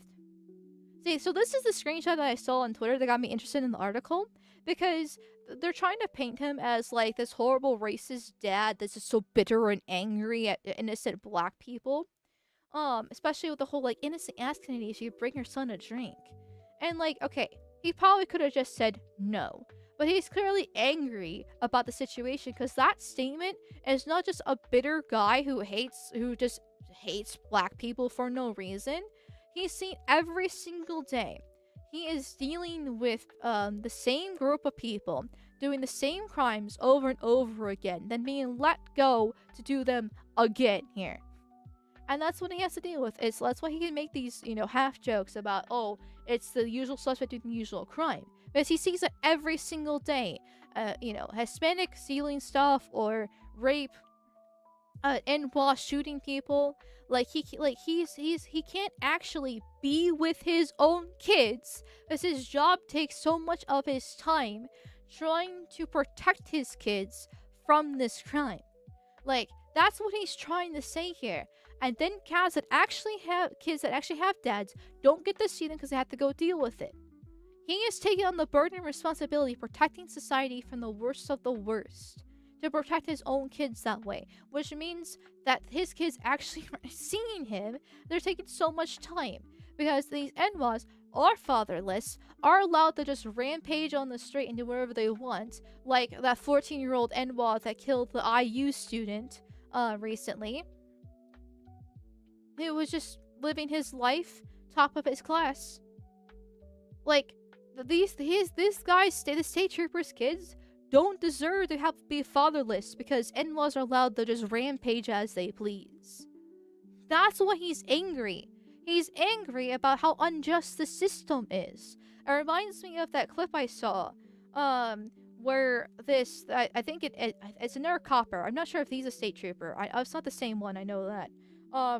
Was clearly upset by arresting this guy who apparently it was like the 5th time this guy has been arrested, and he's just like he's trying to be politically correct while he's saying this, but you can tell with the frustration in his voice because he literally says he's going to be released again because he keeps on being arrested and then released by judges. And it's frustrating for them. What's the point of being a cop if you arrest these people and they don't get thrown in jail and just get let back onto the streets? You have these people who are trying to be good cops and rectify society. Their time is wasted on this. Yeah. The real white man's burden? Yes, it really is. It literally is the white man's burden to corral these animals so they can be civilized, but they can't be civilized because when you try to bring them civilization, they destroy it. He's been betrayed by everybody. His job, the politicians, the economy, the system, and now his family. Where do we go from here? Well, the answer is not exactly stream safe for how do we go from here. Because when you have a bunch of young white men disenfranchised by the system who can't have families, or if they do have families, get screwed over by the system and have the wife take everything in the kitchen sink, they can't get a job or they get fired from their jobs. What do you think happens when you have disgruntled, sexually frustrated, I don't want to say sightless, right? But what's the right word I'm looking for? Here, I know what the word I want, but I can't think of it at the same time. I'm sorry. But basically, like, you know, antsy men here. What do you think will happen? Aimless. Thank you, Curious Sub. Thank you. I know the English I know the English language. I'm totally not ASL. Uh, there. Like, what do you think will happen? Just no, don't answer that. Don't answer that unless you're on Rumble, because you can glow as much as you want on Rumble. I'm just this is what do you think will happen here? Kennedy reluctantly acknowledged his racist statements on his own filing on May 21st. He insisted that the texts were outdated and came before he sought therapy and spiritual guidance at their church. I am a changed man. I'm no longer racist. Man, I know, I hope he's just saying this for defense, right? To try to, like, protect himself in court. I really hope that's the case. I hope he hasn't actually changed his ways. I don't think he has. But he's learning in real time how he can get screwed over. Retards are first language. True! Alana stipulated that Kennedy's possibility for visitation is contingent upon his completion of parenting course in order to limit the hatred and prejudice that he has towards people. Mandatory DEI training to see your own fucking kids.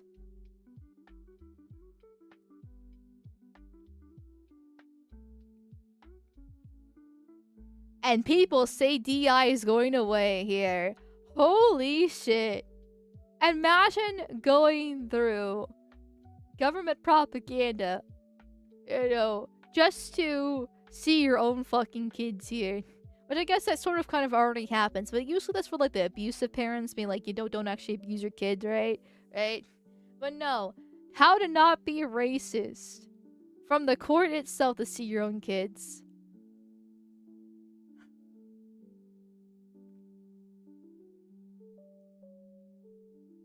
We live in clown world. Holy shit here. Holy fucking shit. Oh my god. Oh. I want a Fed post, but I know better, but I want a Fed post anyways. Kennedy's father, Lieutenant Colonel Mike Kennedy, is coincidentally the Deputy Director of the Arkansas Department of Public Safety and manages administrative operations under Arkansas State Police. Okay, so? I like how they dropped that at the very end to be like, look at him. He's got connections within the police department here. He probably only got a state trooper because his father is, you know, has administrative operations with the Arkansas State Police here. You know, that's the only reason why he's able to get away with this. Like, that really feels like how the article was made there at the very end, which is retarded. Also, notice the fact that they didn't even mention once why they're getting divorced here. I was hoping the article would have mentioned it. Like, it'd be like, oh, you know, he beats her or something. I don't know, right? But no, they focus all on the racist remarks that he has. So I know it's like the main story, but you figured at least one line to excuse why they're getting divorced. But they're trying to make it all about the racism. Married to 12 years, 2 kids, probably a very nice life because he's a state trooper and I know that pays well. She probably just got bored. That's all that is. And that's why they didn't mention it in the article here. So.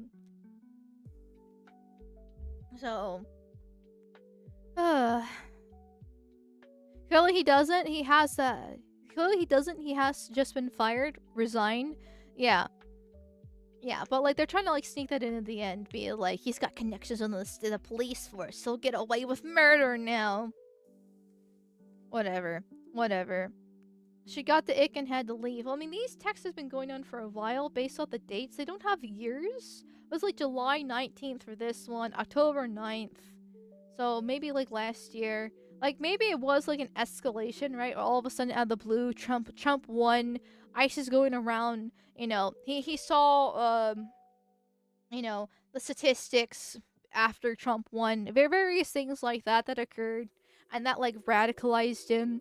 But I kind of doubt that since he is a straight trooper and he's been dealing with this for a very long time. Unless he felt safe to express his views because Trump won. That could be possible. But you would think you would know your wife of 12 years. And you can actually trust her with this stuff. I don't know. But then again, no, don't trust Floyds in general, right? Obviously, after 12 years, he'll still backstab you over the stupidest things. The real reason is more like she wasn't happy, so she wants to cash out her prizes and go find herself. More than likely, yeah. I kind of want to know how young the kids are too. So I want to know how young they are to be brainwashed with this bullshit. Like, and the thing is too, right? I hope karma like comes and bites her in the ass because I'm assuming the kids are relatively young if she's managed to instill fear of their father into them. So she's gonna be, let's say 30. Rough estimation. There's no ages in the article, but let's say they've been married for 12 years, right? So let's say 30, 35, 2 young kids, and she's putting herself on the dating market again.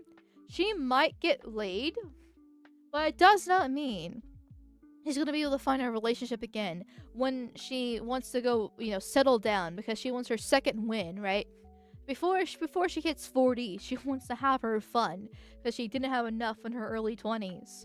I'm guessing here, right? Once again, stereotypes exist for a reason, and based off everything else from the article shows, it really seems it's pointing in that direction. So, she's probably going to get laid, but it doesn't mean she's going to be finding a stable relationship. And those kids are going to be fucked up too. Like those kids are screwed now.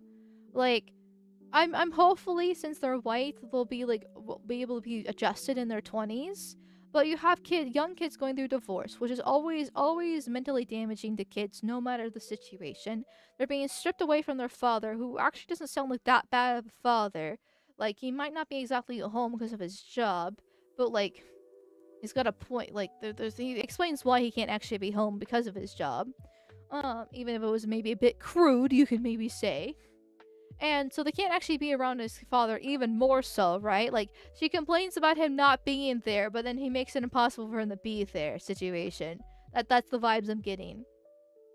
And then they got this psychotic mom instilling fear of their father into them. And then she's probably going to be passed around with multiple different boyfriends coming into the household, creating instability that way. Like, these kids are fucked. The only way they might be able to get through this okay is if they're older. Let's say, like, preteens, teenager. But if they're already fear for their father, if they fear their father, they're probably not that old. So they're screwed. Yeah, they're fucking screwed. Congratulations. This dumb Floyd has created more societal problems here. Once again, beat women. Like, for as base as this guy is for hating in-laws and wanting to repeal the 19th, clearly he didn't beat her enough because now he's in this position. As someone who was young when my parents were divorced, I can confirm it messes up a kid. Yeah, like, I wanted my parents to get divorced when I was 8 years old. Well, that's when I learned what divorce was, and in my Catholic school, and they framed it as bad, right? Like, oh, parents should be sticking together for the kid situation. And I sat there thinking to myself, I want my parents to be divorced. That doesn't sound that bad, actually. I want to get away from my mom. At years old, I didn't realize about the divorce system, the legal system, how usually the woman actually wins the kids. But at the time, it was just like, oh, parents splitting off, right? And I was like, great, I get to be away from my mother. But even then, even with that mentality in mind and being happy that my parents did get divorced when I got older, it still was a horrible process to go through because I realized, until she actually officially lost custody of me, which was a very long process. Like my dad got majority custody. He got main custody. That's how bad she was. She was the one that got visitations, and then eventually she had to have supervised visitations before she lost custody, because it's a unfortunately long process. I realized being left alone with her without my dad coming home to save the day was actually really bad. That's actually kind of worse, because at least my dad would come home eventually, right, and save the day. And she would have to regulate herself, because she knew if she was too awful to me, right, if there's evidence of it, I would rat her out and tell my dad. But being alone with her, she didn't have to worry about that as much. I still ratted her out. That's why she had to go from visitations to supervised visitations, so eventually lost custody. But still, it was a process. That was a few years of hell to go through because of that thing. So, and I was much older too.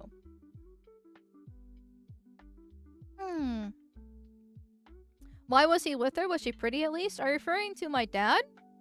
I'm assuming you're talking about my parents. With my parents, they were married for a very long time. They were like a shotgun wedding, basically.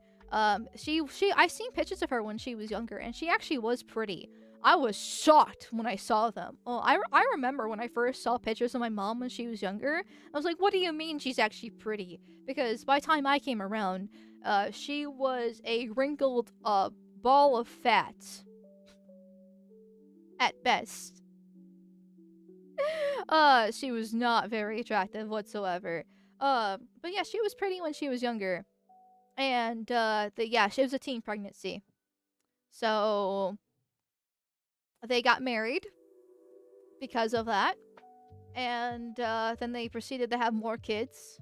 But that's also why there's such a huge gap between me and my siblings. Because the first and the last were accidents. The first one being teen pregnancy. The second one being a love sex, makeup sex, because they were about to get divorced. But then, they didn't get divorced because she became pregnant. So, they stuck around for a little bit longer. Didn't work out there. Story's oldest time. His dick did the talking, his common sense went on a walking. Yeah, pretty much. And I mean, like, from what I've heard, like, she wasn't that bad, right? They were teens. They were teenagers. Like, she came from a horrible home life, right? But, pretty. Thought he could fix her. Wasn't thinking, too far ahead. And, yeah, screwed his fucking life. They both were resentful about it in a lot of ways. Like, maybe not initially, but I heard stories of afterwards. Like, my dad wanted to become, funny enough, my dad wanted to become a state trooper. That was his goal. That was his dream, was to become a state trooper and be in the police force. And that went out the window. He was actually training to be a state trooper when that happened. And then she got pregnant, and he had to drop everything to take care of her. So, yeah, he wasn't happy about that. Meanwhile, she was resentful because she was wanting to go to college and get a computer science degree. Now, keep in mind, this is back when computers were first starting to take off because of how old they are. And so if she actually kept up with that degree and stayed within the field, we probably would have been millionaires. But she didn't, because she was pregnant. And yeah. What went on from there? My dad would work odd jobs trying to pay the bills. They had continued to have more kids. And it clearly didn't work out here. The article's about an alternative reality version of your story. Yeah, it actually was, a semi-stable marriage. Sort of, kind of, ish, possibly. My mom would totally do this, but my dad's too boomer to be racist, sadly. There. Thank you, Crystals, for the $10 reduce. Thank you, thank you, thank you, thank you, thank you, thank you. Sleepy has something. Can we see it? What does he have? There. Like, if you don't at me in the Discord server, I can't read it. I'm sorry. Mm. Okay, the trooper story makes sense now? Yes, like, okay, so well, you know how I keep on saying I have a good dad and everything like that? And that's why I hate women so much, is how bad my mom is and how great my dad is, the juxtaposition between it. Same thing with the cups, right? So I remember when ACAB was starting to really take off, like in 2014 with Ferguson. I don't really remember Ferguson exactly, but I remember it was kind of happening. And I remember being on like Tumblr at that time period. And ACAB starting to be like passed around. All cops are bastards, all cops are bastards. And just like, and around the same time too, this was when the man hating really started ramping up. It went from, patriarchy, glass ceiling, pink tax kind of stuff, to, kill all men are evil, all men are rapists. This is around the same time period too. And my dad is a man, right? My dad's a great father. I love him dearly. I would not be who I am today without him. And then, so the whole kill all men thing was like, well, I don't want my dad to die. My mom's a piece of shit. Like, I can recognize my mom's my mom and a piece of shit. And there's also still the pink tax and the patriarchy here. But like, you're going too far, also punishing innocent men in the process for this kind of stuff. Same thing with all cops are bastards. Like, my dad was a copper. Like, and he was a good, like, as far as I'm aware, he was a good cop too. Like, I'm not, like, my dad's a good person. Like, I'm not gonna say all cops are bastards knowing firsthand that my dad's a good cop. There. Like, it's the same thing. I mean, I'm doing it now even with the boomer talk, right? Like, I can understand the boomer hate, or, the day of the pillow is sort of half jokes. But I know they're only half jokes, because there are legit people out there. There is this increasing hate online about actually wanting boomers to die. Like, literally, they literally can't wait till boomers die, right? And I understand why. Like, but I don't want my dad to die. He's a legit boomer. So I can't hop on the whole boomer hate train when my dad's a boomer and I don't want him to die. Also, I feel like the boomer hate's a little bit short-sighted when it's the silent generation that lost World War II and instilled all the propaganda into the system in the first place. That Hitler bad, racism bad, civil rights, like Lyndon B. Johnson, they were all silent generation and older that did this, not the boomers. The boomers were raised with this propaganda, one-shotting them on the TV. And you can be like, oh, it's their fault for believing them. But they had a 90-some% white majority country and all this propaganda shoved down their throats. Now we live in a multicultural society and we show that the experiment doesn't work anymore. You can't really blame them for it there. Like, obviously, they're not completely victim. Like, they're not completely innocent, right? But they're still victims of it there. So, The silent generation's already dead, though? Well, yes. At this point in time, they basically are dead. But they're still the ones responsible. So you're shifting the blame on the boomers for being victims here. And unfortunately, I'm not saying they're innocent, right? The fact that they're super selfish, and the fact that they're, buying up property like crazy, the fact that the average home buyer is like 53 years old or something along those lines, right? Like, I get the boomer hate. I do. Like, once again, they're not completely, like, innocent. But it's a multifaceted issue that you can point fingers at multiple different things, and unless you take care of all of them at once, you're not gonna solve the problem here. I'm all defending dad, so I won't argue the point, but boomers said willing to sell us out and deny it. I mean, I am arguing the point here. I understand where you're coming from, right? I understand the boomer hate because, yes, they have, right? They have been one-shotted by anti-war, not anti-war, sorry, anti-real nationalist propaganda, right? Because we lost World War II. And so that's why they're doing it. I'm explaining why they did and how they are victims of the system. Not saying they're not completely responsible and innocent. They are victims of the system. Like, we are victims of the boomers' actions because of it.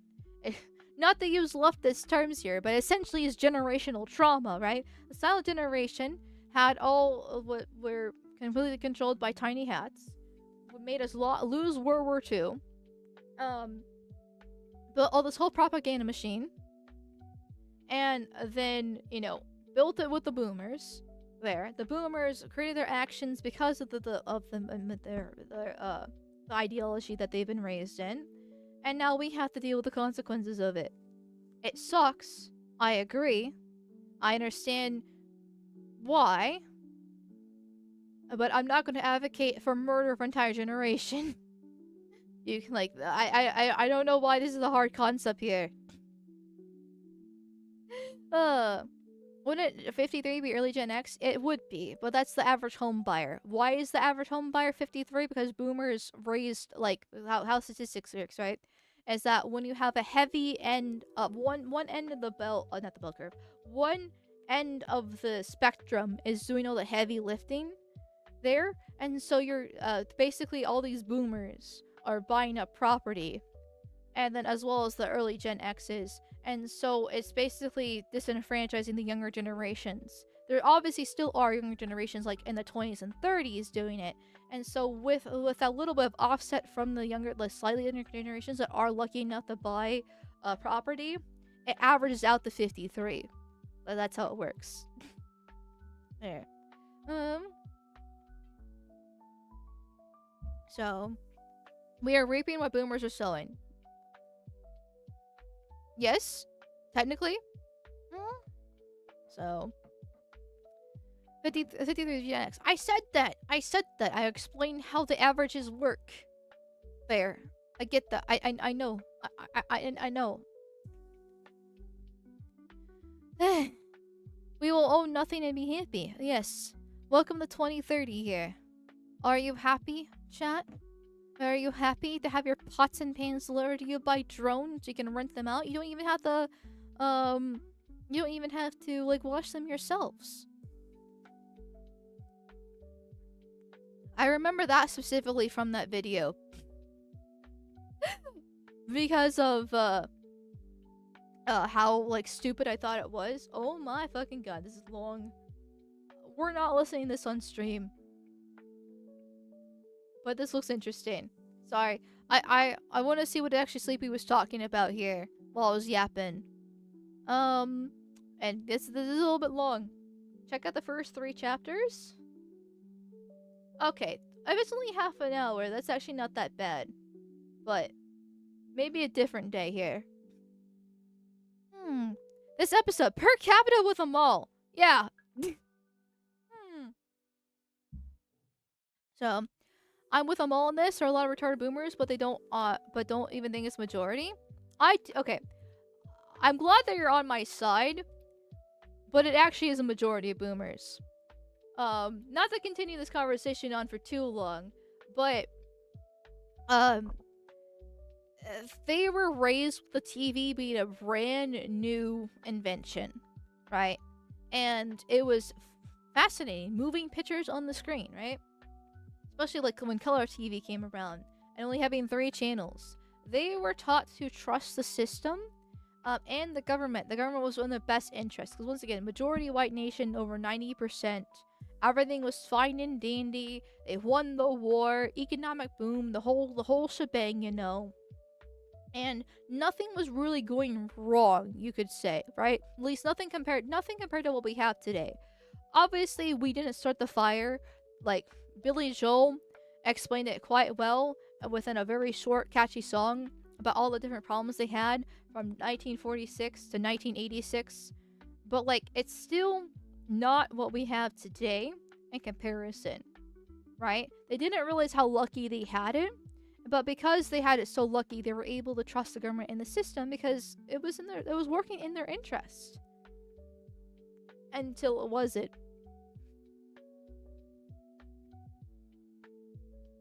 And now here we are. Sorry, I'm a little bit congested. I'm gonna blow my nose real quick. I can feel the phlegm building up. 1 second. Sorry.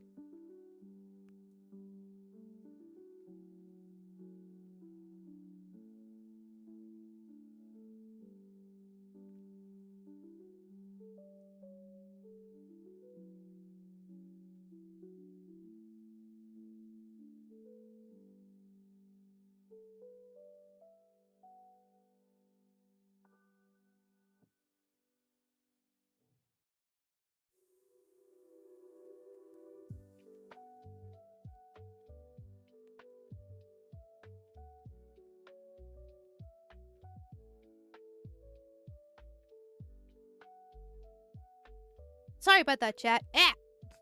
Okay, I'm just congested in general today, apparently. Nose blown, voice unchanged, sadly. Sadly is the case. It is allergy season after all.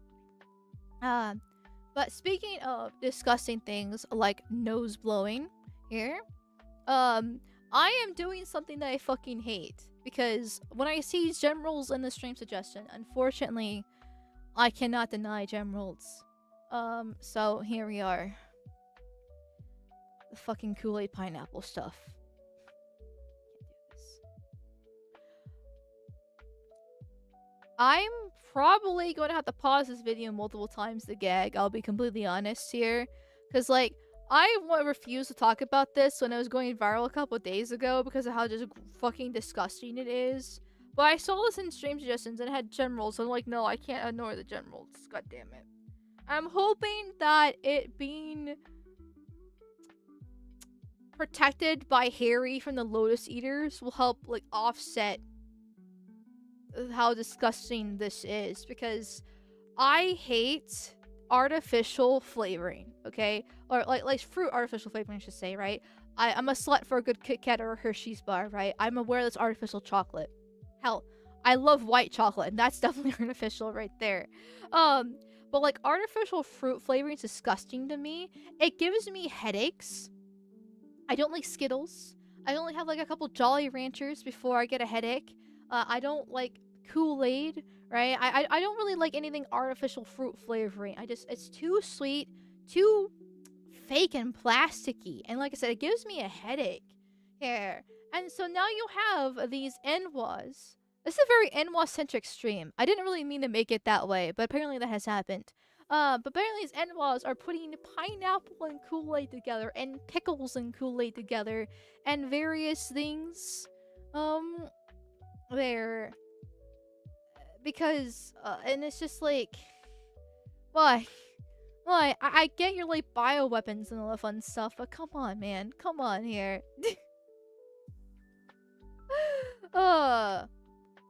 My fixation for the last few days. I like how the duality of chat here.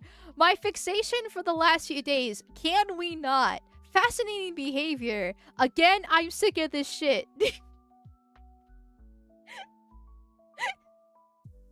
Oh, so you do the Jungle Juice story, but not the Mormon scene Legos? Let's see how it is. Yeah, because Jungle Juice allows me to be racist.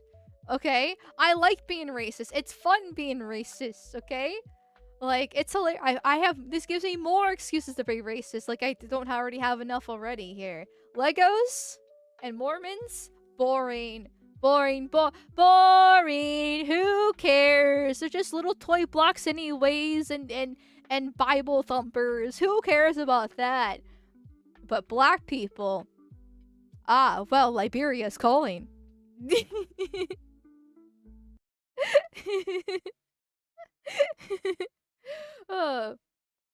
Anyway. Hello there, friends. And also, Harry from the Lotus Eaters.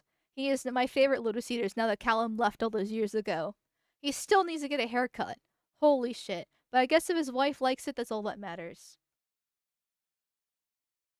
Hello there, friends. As will be clear from another video posted to this daily channel, I have a lot of problems with Twitter and the way that it corrals and directs conversation, but sometimes I do have to admit that the things that it directs you towards, the things that get big and all of a sudden end up all over your timeline, whether that be for you or following, can be interesting to say the least. And if nothing else, interesting and fascinating and eye-opening on an anthropological level, because you really get an insight and you get a look into the way that other people across the world live. And in this case, we're going to be examining the ways of the Black American. And I can assume that this is going to be somewhat of a ghetto phenomenon.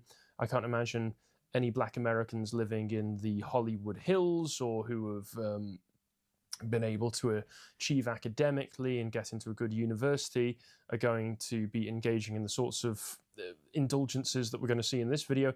I mean, maybe, but like, Hollywood obviously no. The university I can still see because of how many DEI programs are allowed in these days, where there's still very ghetto behavior. and they flaunt it on like Twitter and social media in general. So the in-laws in university, I can see them doing this. But yes, obviously is very good at behavior. The problem is, it's majority of the chocolatier population is in the ghetto. So I know he's trying to like clarify this to make it more safe, right? More normie safe for all. But yeah, it's not looking good. It's not looking good for them. Hmm. Don't slander his hair. I had the same look. I hate to break it to you, Christos, but I mean, Harry was worse before with like his actually having the hair kind of like drooping and stuff versus now it's tied in the back, which makes it kind of look like he's got short hair. But I've seen plenty of pictures of Harry just letting it all hang out, and it's not a good look. But I don't like guys with short hair. Or at least I can only say, I hope not. So in across the world and in America itself, actually, it's kind of there are kind of these taboo stereotypes regarding ghetto Americans that you're not really supposed to say. That being things like they really enjoy fried chicken, like KFC. They're big fans of watermelon, and one that they enjoy partaking in the old purple drank, otherwise known as purple flavor Kool-Aid, I think it is. I think that's the stereotype. I might be getting my American racial stereotypes wrong there. Okay, I'm pretty sure Purple Drink is actually like a specific brand of like Walmart grape soda, not Kool-Aid.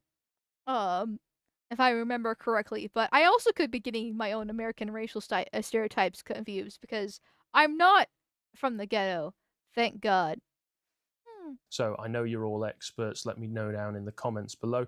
But there's a really, really bizarre phenomenon has popped up on Twitter, and it's just another one to add to the books, really, where we've seen Black Americans from poorer socioeconomic backgrounds eating cornstarch raw. That's not good for you, and washing day chicken with soap and in some cases bleach, like actually before they're about to eat chicken and put it in the oven, they'll stick it under a tap and then wash it with soap and washing up liquid. Utterly bizarre. None of these things are good for you. You shouldn't do any of these things, but if you're watching this, you already know. And now we're getting an insight. If you're watching this, you already know. Like, Harry is actually being. I like. This is one of the reasons why I like Harry so much. Is that he's very eloquent and careful and calm about this. But if you follow him on Twitter, or if you know him behind the scenes, I personally don't, but I know people who know him behind the scenes. Well, a little bit spicier there. I'm just gonna point that out, and it's great. It's fucking great. They eat dirt too? Yeah, yeah. It reminds me of like the mud cookies that the Haitians eat. Which for those who don't know, Haitians literally buy bags of dirt. I'm not sure why they buy bags of dirt when the dirt's literally underneath their feet, but regardless. And they mix it they water it down, add a little bit of salt, a little bit of flour, and they mix the dirt and the water and that and they make dirt cookies. They're mud cookies there. It's like, and I know those are Haitians, but like, it's something about the Enwa biology that like they're just predisposed to just the most vile, disgusting, unhealthy shit in general. Like eating the cornstarch or the mud cookies or this pineapple Kool-Aid, just artificial crap is in general, the purple drink. Uh things like that. Like it just keeps on happening. Just keeps on fucking happening here. I ate dirt when I was a kid. My immune system well-oiled machine now. And it's one thing to eat dirt when you're a stupid kid. It's another thing when it's literally within your just culture to eat on a regular basis. Mud cookies. Yeah. Yeah. Hmm. Into the various ways, the quite magical and inventive ways in which they can create the most sugary, diabetes inducing snacks possible with a mixture of pineapple slices, Kool Aid, and bags upon bags upon bags of sugar. And so I don't really think there's any reason for me to hold off any longer. I'm going to play you some of these videos and I'll refrain from some commentary, and you guys can just make up your own minds on this. The viral Kool-Aid pineapples. These go for $20 a pop. Let me show you how to make it from scratch. And we got 4 different flavors, so let's tap in. $20 a pop. Just to mix Kool-Aid and pineapple together. Like, the pineapple's like, what, a couple bucks? The Kool-Aid itself is also a couple bucks. All you have to do is just take the pineapple and put it in the Kool-Aid. And it's 20 bucks. Also,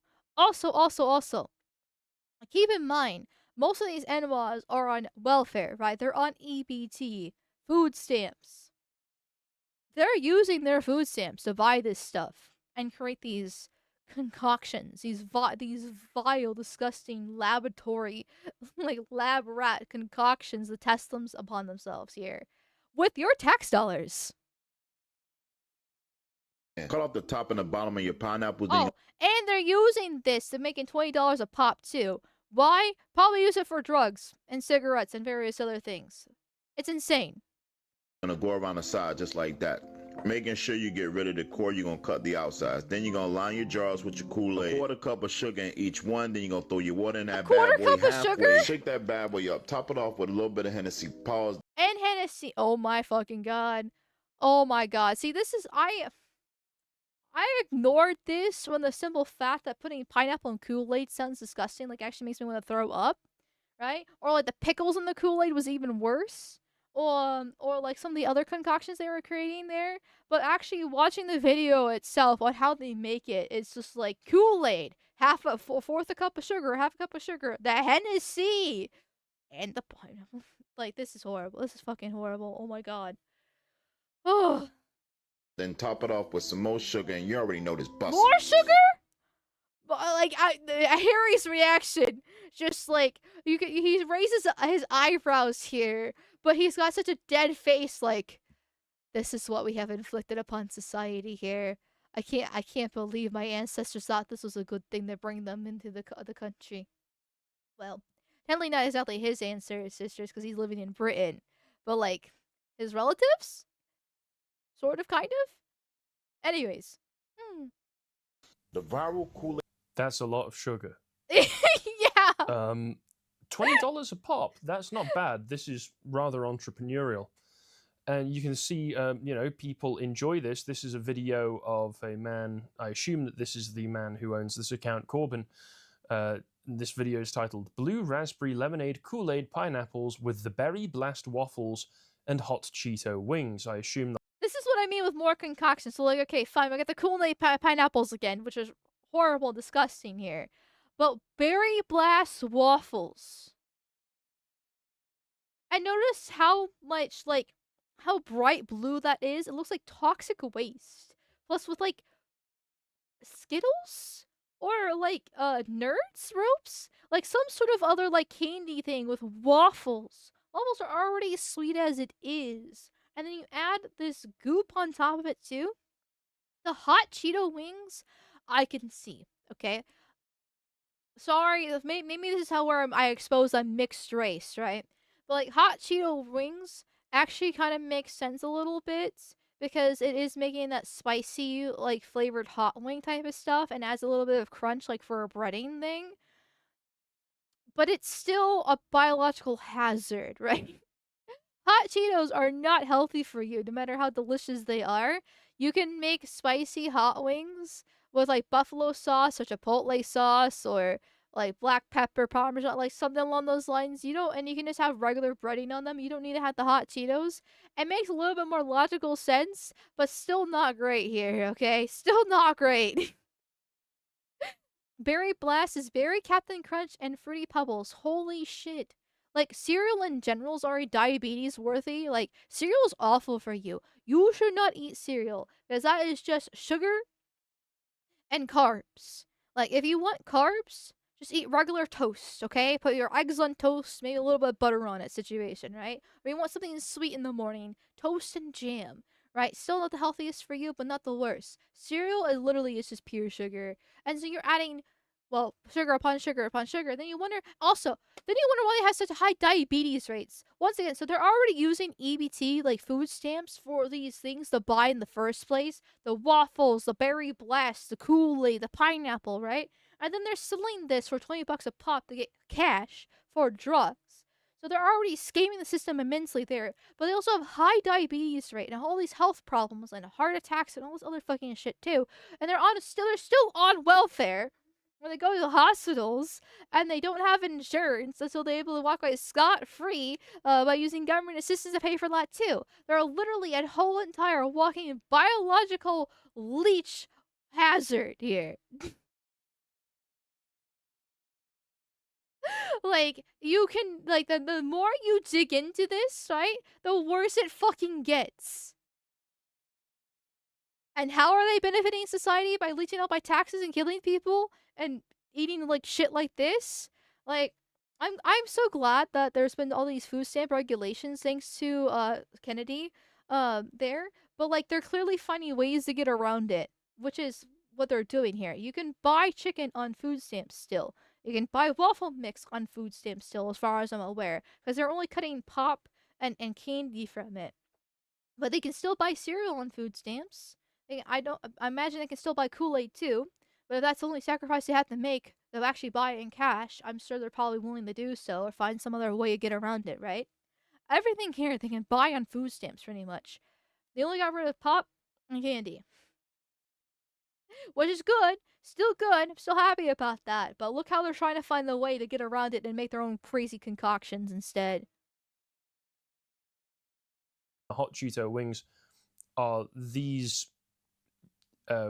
red chili pepper looking things. I mean, that doesn't look like any natural meat that I've ever seen, but America astounds me every single day with the ways in which it's able to manufacture edible horrors beyond my imagination.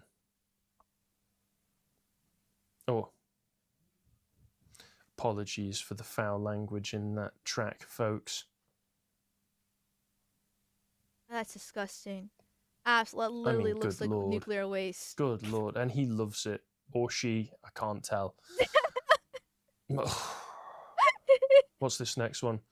Oh, this is just this is not these are not like one-offs. These are not something that is confined to a few one-off examples, right? This is something that apparently people are finding all over Instagram and TikTok, and somebody has just been scrolling through, excuse me, what appear to be their Instagram reels documenting all of this. Because like with Instagram, you know, you like one post and then Instagram decides your entire like algorithm needs to be that. One person must have seen one video of this, liked it, and now Instagram's like, oh well, we've got more of that for you, my friend. Check this out. Just when you thought a hoe can Kool-Aid nothing else. Kool-Aid Kiwis. Jar this upon is jar. what it takes to run the fucking world. That's apparently that man's going to be president. I mean, again, there's a grafting entrepreneurial spirit being displayed there. That man, his jars, his boot was full of jars, $20 a pop. You know, why people are paying for that, I don't know, but you know they are. So you know, there's a gap in the market. It would be immoral not to fill it. Also, economists have told me. I mean, I know he's being sarcastic here, but like he's totally correct. Like, despite the 85 IQ on average, it's kind of smart how they're able to scan the system this way. Like, I know there's 85 IQ and they can't think 15 seconds ahead, but they can still think 15 seconds, right? Like, and so they have this flash of inspiration to make this within the 15-second period. It kind of makes sense for like the Somalian scammers in like Minnesota. Well, I guess they're all over the United States, but you know what I mean. They have an average IQ like 68. So they very clearly have handlers for how to handle the scam, plus of how intricate it is with the legal system and just laws in general, you know, how to actually run things. Like, they very much have handlers. But for this, with an average IQ of 85, all you have to do is make these monstrosity combinations here. I mean, I'll give them credit where credit is due. It's quite smart to find more ways to scam the system by themselves without a handler. Oh. Get the whole palette when we come through. So we finna get the whole palette. We finna get the whole palette. That man's got a pallet of pineapple jars or pickle jars. I don't know. God forbid I know what he's going to do with them. Kool-Aid pineapple jars for you. Look, they ain't $20 either. They $12. Also, okay, I want to point out here, right? Because I know Harry made the exception for like the wealthy blacks and everything like that. Look in the background of this guy. He's got a nice house. It looks like, based off the architecture, it reminds me of like California, Arizona, New Mexico, like basically out like Southwest type of stuff. The trees are a little bit more lush with the bushes and the grass, so the grass is easy to take care of with the sprinkler. But like the architecture, it looks very like southwestern, more modern house. It's still a nice house. You got a little like paves, a little patio here, the good landscaping, everything, and you still have an Enwa with ghetto speak, overweight, bragging about his Kool-Aid pineapples and about pre-orders opening here.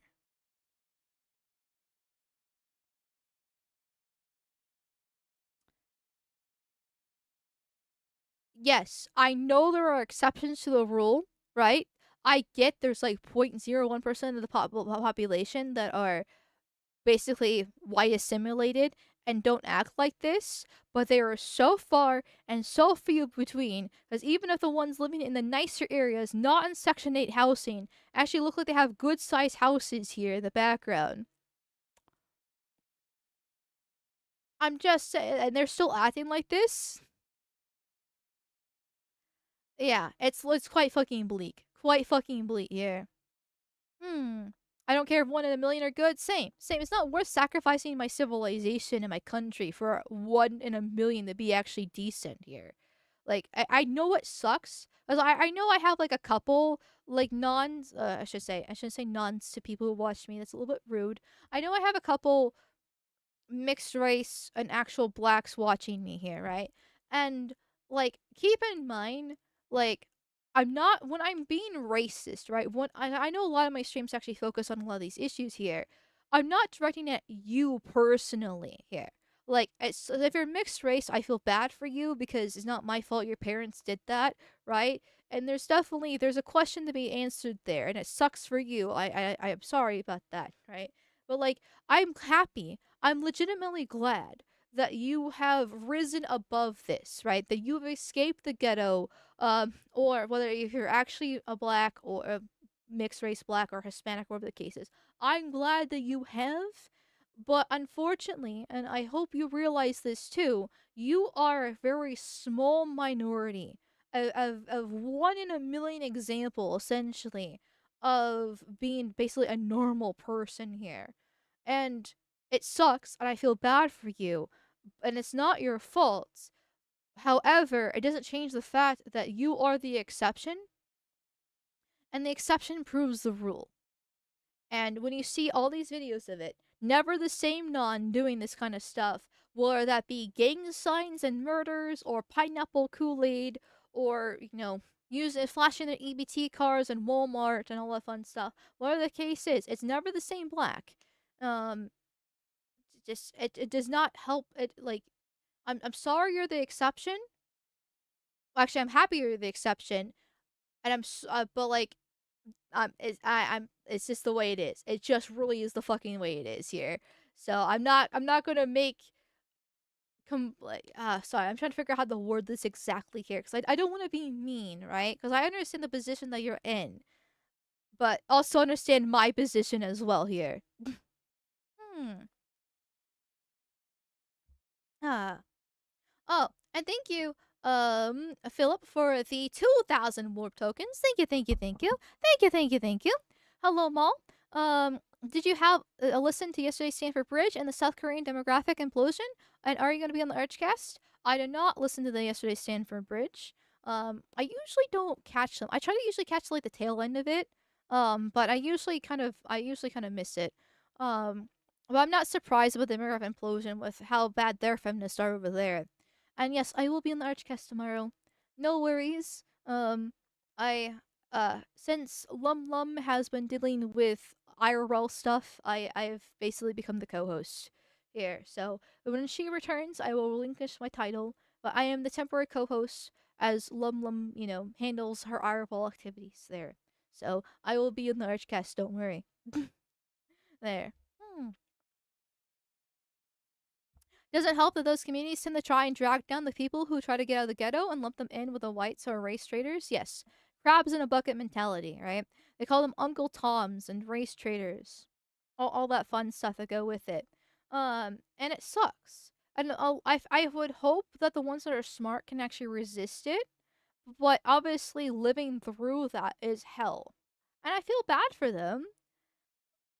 But once again, I'm not going to sacrifice my country for the 1 in a million that are actually decent when the rest, the 999,000 here, right? I know I said that number wrong, but you get what I mean. Are actively destroying it by stealing my tax dollars, murdering my fellow whites, and raping on a daily basis. It's not worth it. Kool-Aid pineapple jars for you. Look, they ain't $20 either. They $12. Underselling, undercutting the competition. Smart. We could learn lessons from this. What is this? What is this? Now that I got your attention. Boy, I got the hibachi grill in the trunk. What is that? Now this I've seen before, where they're grilling out of their trunks and street food type of stuff. Once again, a lot of this is actually money. Well, I won't say money laundering exactly, but they're still scheming the system. They're doing this to get cash for drugs and cigarettes because they can't. It's a way to help get around selling their food stamps because they also do that too. Like, and it's just keep in mind they can do this stuff, right? But heaven forbid a white man just exists.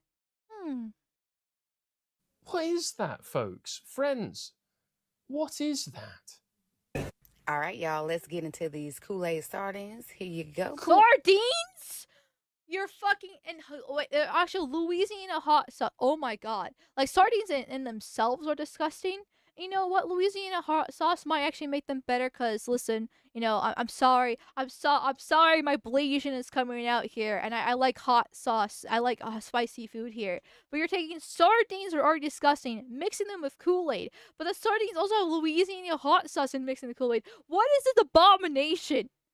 That is like, how does Kool-Aid and hot sauce work together here? Holy shit! There's the pickles! There's the Kosher pickles! dills? What? Kosher dills? The Jews are getting in on this as well now. I thought better of them. Good one, Harry. And so deadpan too. Like he is so done. Like he looks so tired. He is like, what has the world come to? Why is it like this? Alright, y'all boys, today we have our pineapple spear. These gonna be the pineapples and a banana dipped in straight Kool-Aid, boy. Yo, my guys over at Q's Culinary just dropped these brand new drinks and they're about to take over in the city. Hot These dogs? are the boiled hot dog water lemonades. Hot dog water is disgusting. What? No, is this chicken?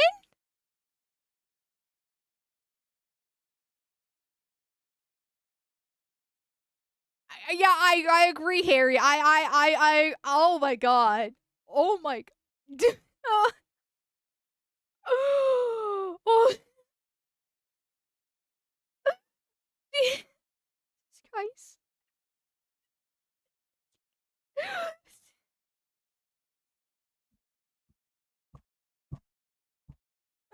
Fuck me.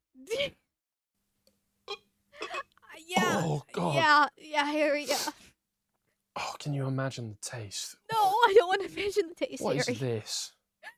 Y'all ain't never seen a rotisserie chicken spicy bowl the area Tion way, the Midwest way. Big grabs, thick grabs. What? It's. Well, I didn't understand half. The only thing I understood from her was rotisserie chicken. Which, in itself, rotisserie chicken is good, but like, what was the rest of the stuff mixed in with it? Because, like, I know there's beer butt chicken, or beer can chicken. We call it beer butt chicken because it gets stuck up the chicken's ass. But, like, that's where you take the chicken and you put the herbs and spices on it. And then you put a beer can, and then you put the beer can in it, and it helps, like, absorb the beer flavors while it's being cooked. With how it's, like, set up. Not the aluminum doesn't actually, like, melt into the chicken. There's a way to do it. I've never actually made it myself before, but like I know how it kind of works, right? But like that does not look like beer butt chicken. That looks like, oh, once again, another monstrosity. Like, just why? And now this one. Why is there butter? Well, why is it? Why is there butter? Actually, is it even butter or is it margarine? I don't know if Blue Bonnet is margarine or actual butter. This is regular. I don't think it even says it's butter on there or not, so it's probably margarine then. Which is even worse for you. So you have margarine and Kool-Aid, and I think that's a lemon, and I'm scared. We're gonna make some butter Kool-Aid and some lemon Kool-Aid. Go ahead and pour that. This sauce unmatched. We about to dig in. She said no. I think that's about enough. Come on, there's only 10 seconds left, Harry. Come on, I believe in you. My spirit has been dampened by that. And again, there's just lots of videos of people I can only assume in the ghetto really enjoying this and displaying the very obvious consequences of indulging in something that is entirely ultra-processed and entirely made of sugar. Now, free market economists would tell you that because somebody wants something or is willing to buy it, that means that it is completely moral for you to provide them with that and sell it to them. You know, it's just a complete voluntary exchange. I think this is deeply immoral, and I think the people producing and selling this stuff and the people at government level allowing it to happen should all face consequences. Trying the pineapple, the Kool-Aid. I mean, I see where he's coming from. The problem is a lot of these are actually on food stamps that they're buying with. Like, if they were paid in hard cash for this stuff, I wouldn't actually have a problem with it. I think they're retarded. I think we need to segregate at the bare minimum or send them back to Liberia as the preferred, where they can have as much pineapple Kool-Aid they want there. But the problem is my tax dollars are paying for this with their food stamps. And look at how gigantic this silverback is. Like, that woman is at least 300 pounds. She's probably in her 20s or 30s. It's hard to tell because when you're that overweight, like, it really does age you quite significantly. And so she is on food stamps. You know that. You know that, right? And so she's not, and she's probably using government assistance for also, like, healthcare too, with how overweight she is. She's not gonna last. I mean, look at that fat just hanging off her arms. How meaty those wrists are. You cannot see the bone with how chubby her hands are. Like, and my taxes are paying for that too. That's not exactly free market. That's just government corruption, like, basically subsidizing these animals to be free. Like, and so now here we are. These are the people telling us we don't season our food, by the way. Yes. Keep in mind, right, their taste buds are so one-shotted by spice and sugar that they complain when white people don't season the food, you know?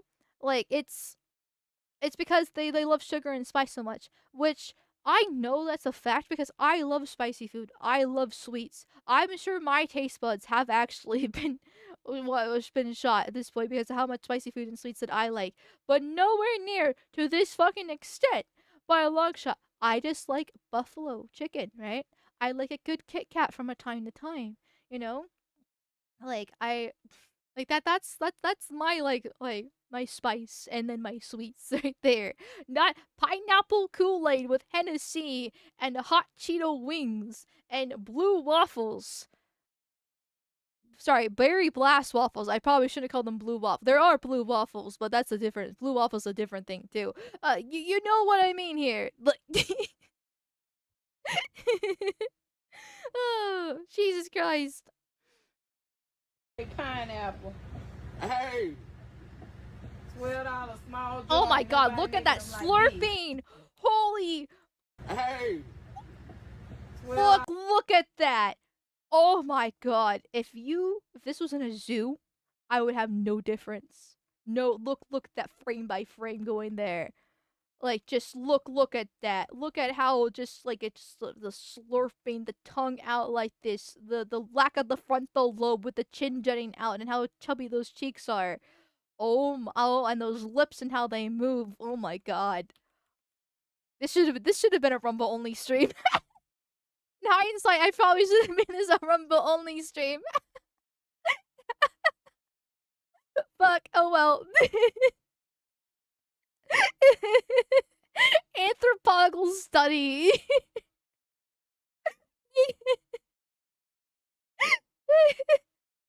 Oh my god. Just and Harry's just like, what am I doing with my life here? small jar. Ain't nobody making them like this. Nobody making them like this. Hey.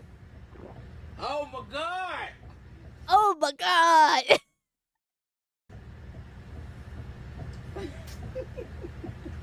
Oh shit.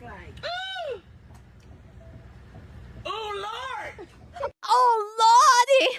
Oh, I can feel the diabetes running through my veins. Oh buddy. Oh my god. Oh shit. Oh, that pineapple Kool-Aid. Hey, they don't have nothing on those other pineapple Kool-Aid. Wait, is she in a bus? Hold up. Wait a second. Is this a bus? Because there's a bus in the background. This is like some sort of parking lot. And like these look like bus seats here and like the windows. Where is she going? Hold on. Wait a second. Wait, hold on. Why is she on a school bus?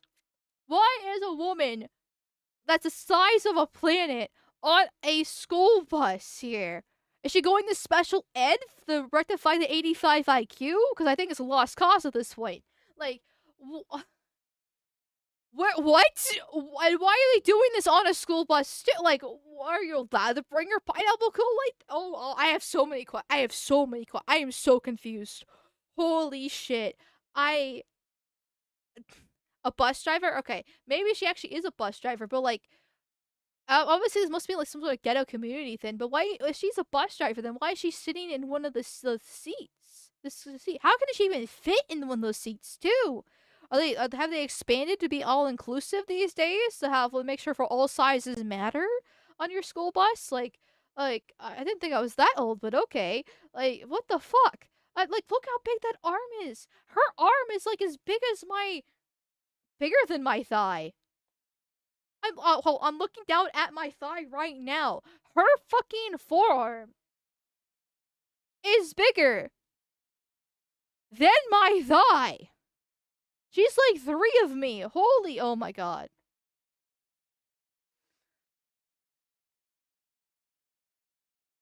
I can't do oh my god. Holy shit. Oh my god. Oh.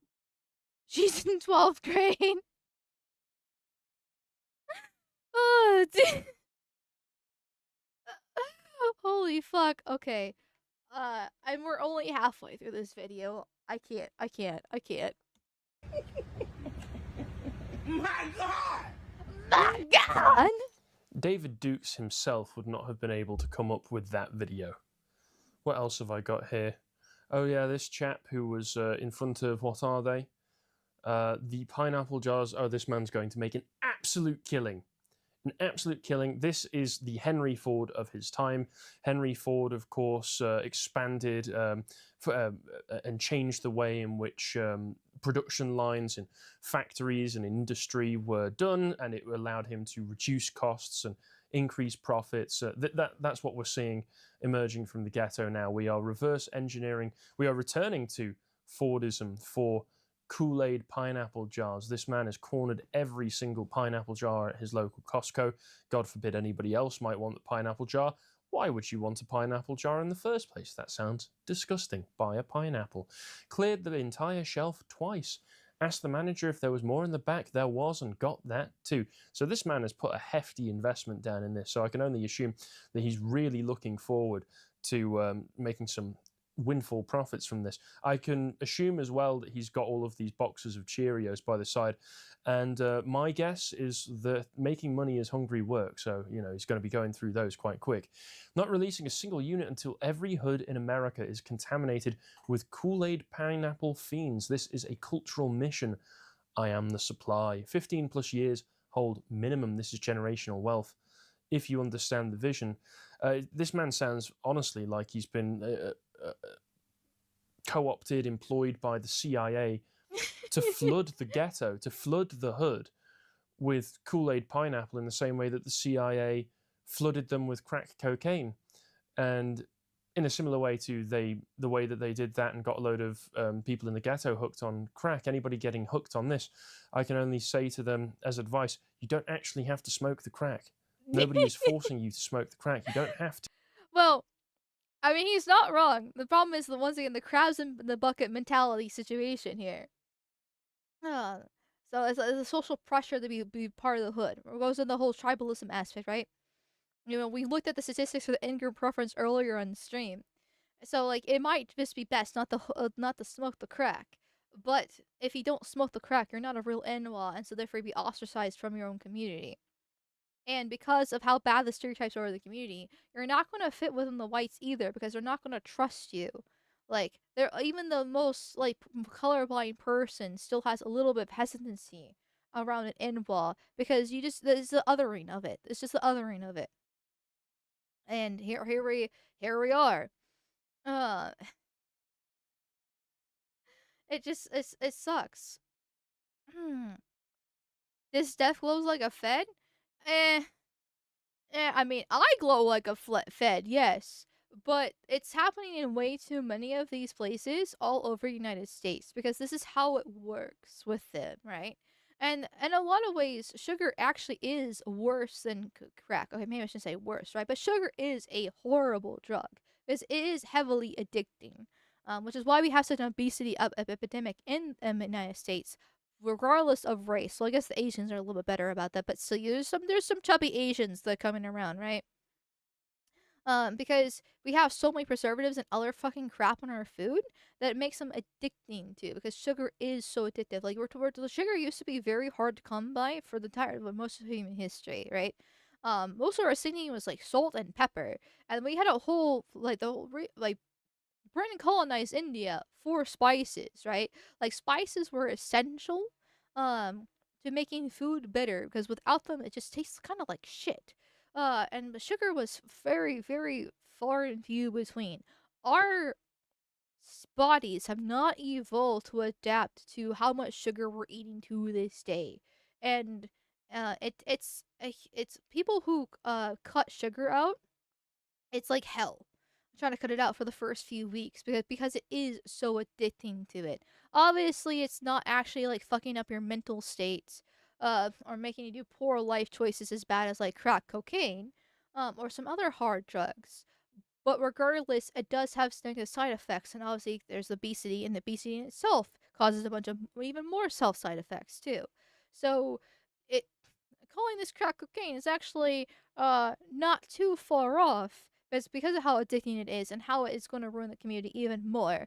But then again, they have this biological predisposition to eat the worst of the worst. Once again, mud cookies. So they kind of do it to themselves. To eat the disgusting Kool-Aid sugar pineapple.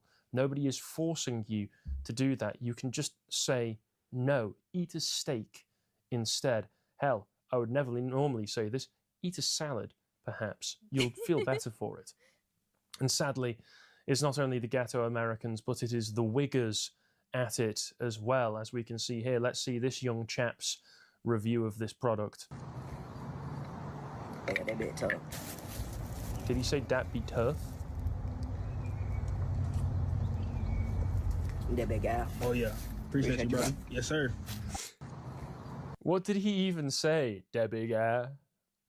That bit tough. See, this is why we need to bring back segregation, because it has ruined white communities. It has hurt whites far more than has benefited blacks. The blacks have always abused the system. The 1350 statistic existed even in segregation times, okay? And that hasn't really changed much. In fact, it's probably actually gotten worse because when you actually delve into it. But regardless, it was still that bad under segregation here. However, white communities have been obliterated by trying to live in these areas. Because now they're also on Section 8, sharing Section 8 things for the poor whites that actually are struggling. Because they do exist. Because internet culture has become so filled with ebonics, rap has been injected into mainstream media for the past, 30-some years now. They literally have come out and admitted that they've killed rock and roll and replaced it with rap for this purpose. And they're living in these areas, and they're growing up in this. This is like mud sharks usually are living in ghettos because they're always around black, so they adopt these culture. It protects them because if they act white once again, then they're racist and they'll get stabbed and they'll be murdered. Because all the whites that are getting raped and murdered are regular whites living in middle class areas just at the wrong time in the wrong place because the NWAS escaped the containment. The ones that stay in the ghettos, well, they usually adopt black culture because that's what they're always around, and it's clearly dumbing them down. It's making them very fat, and that's why they're called wiggers. And it's hurting them developmentally and physically here. You can clearly see, what the fuck did this kid even say? Why is he adopting this culture whatsoever? It's because he's constantly around it. Like, why? This is why we need segregation again. No, this is why we need to get rid of welfare so we can get some natural selection again. Well, that too. Like, we need both. But if we get rid of, the blacks will still be like blacks with welfare. Once again, they will still have the 1350 statistic under segregation. And under segregation, they didn't have welfare. And there are still the vast majority of crimes. So, it's very much a race problem, whether you like to actually say it or not. Big, I despair. Here is a mud shark, ghetto, pants down, covered in tattoos, looks like a fucking crackhead. There we go. Once again, living in the hood. This is what happens. We need segregation again.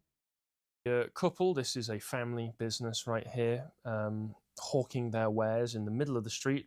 Literally looks as though they're just parked out in the middle of the road. So they're just selling from the hood, you know?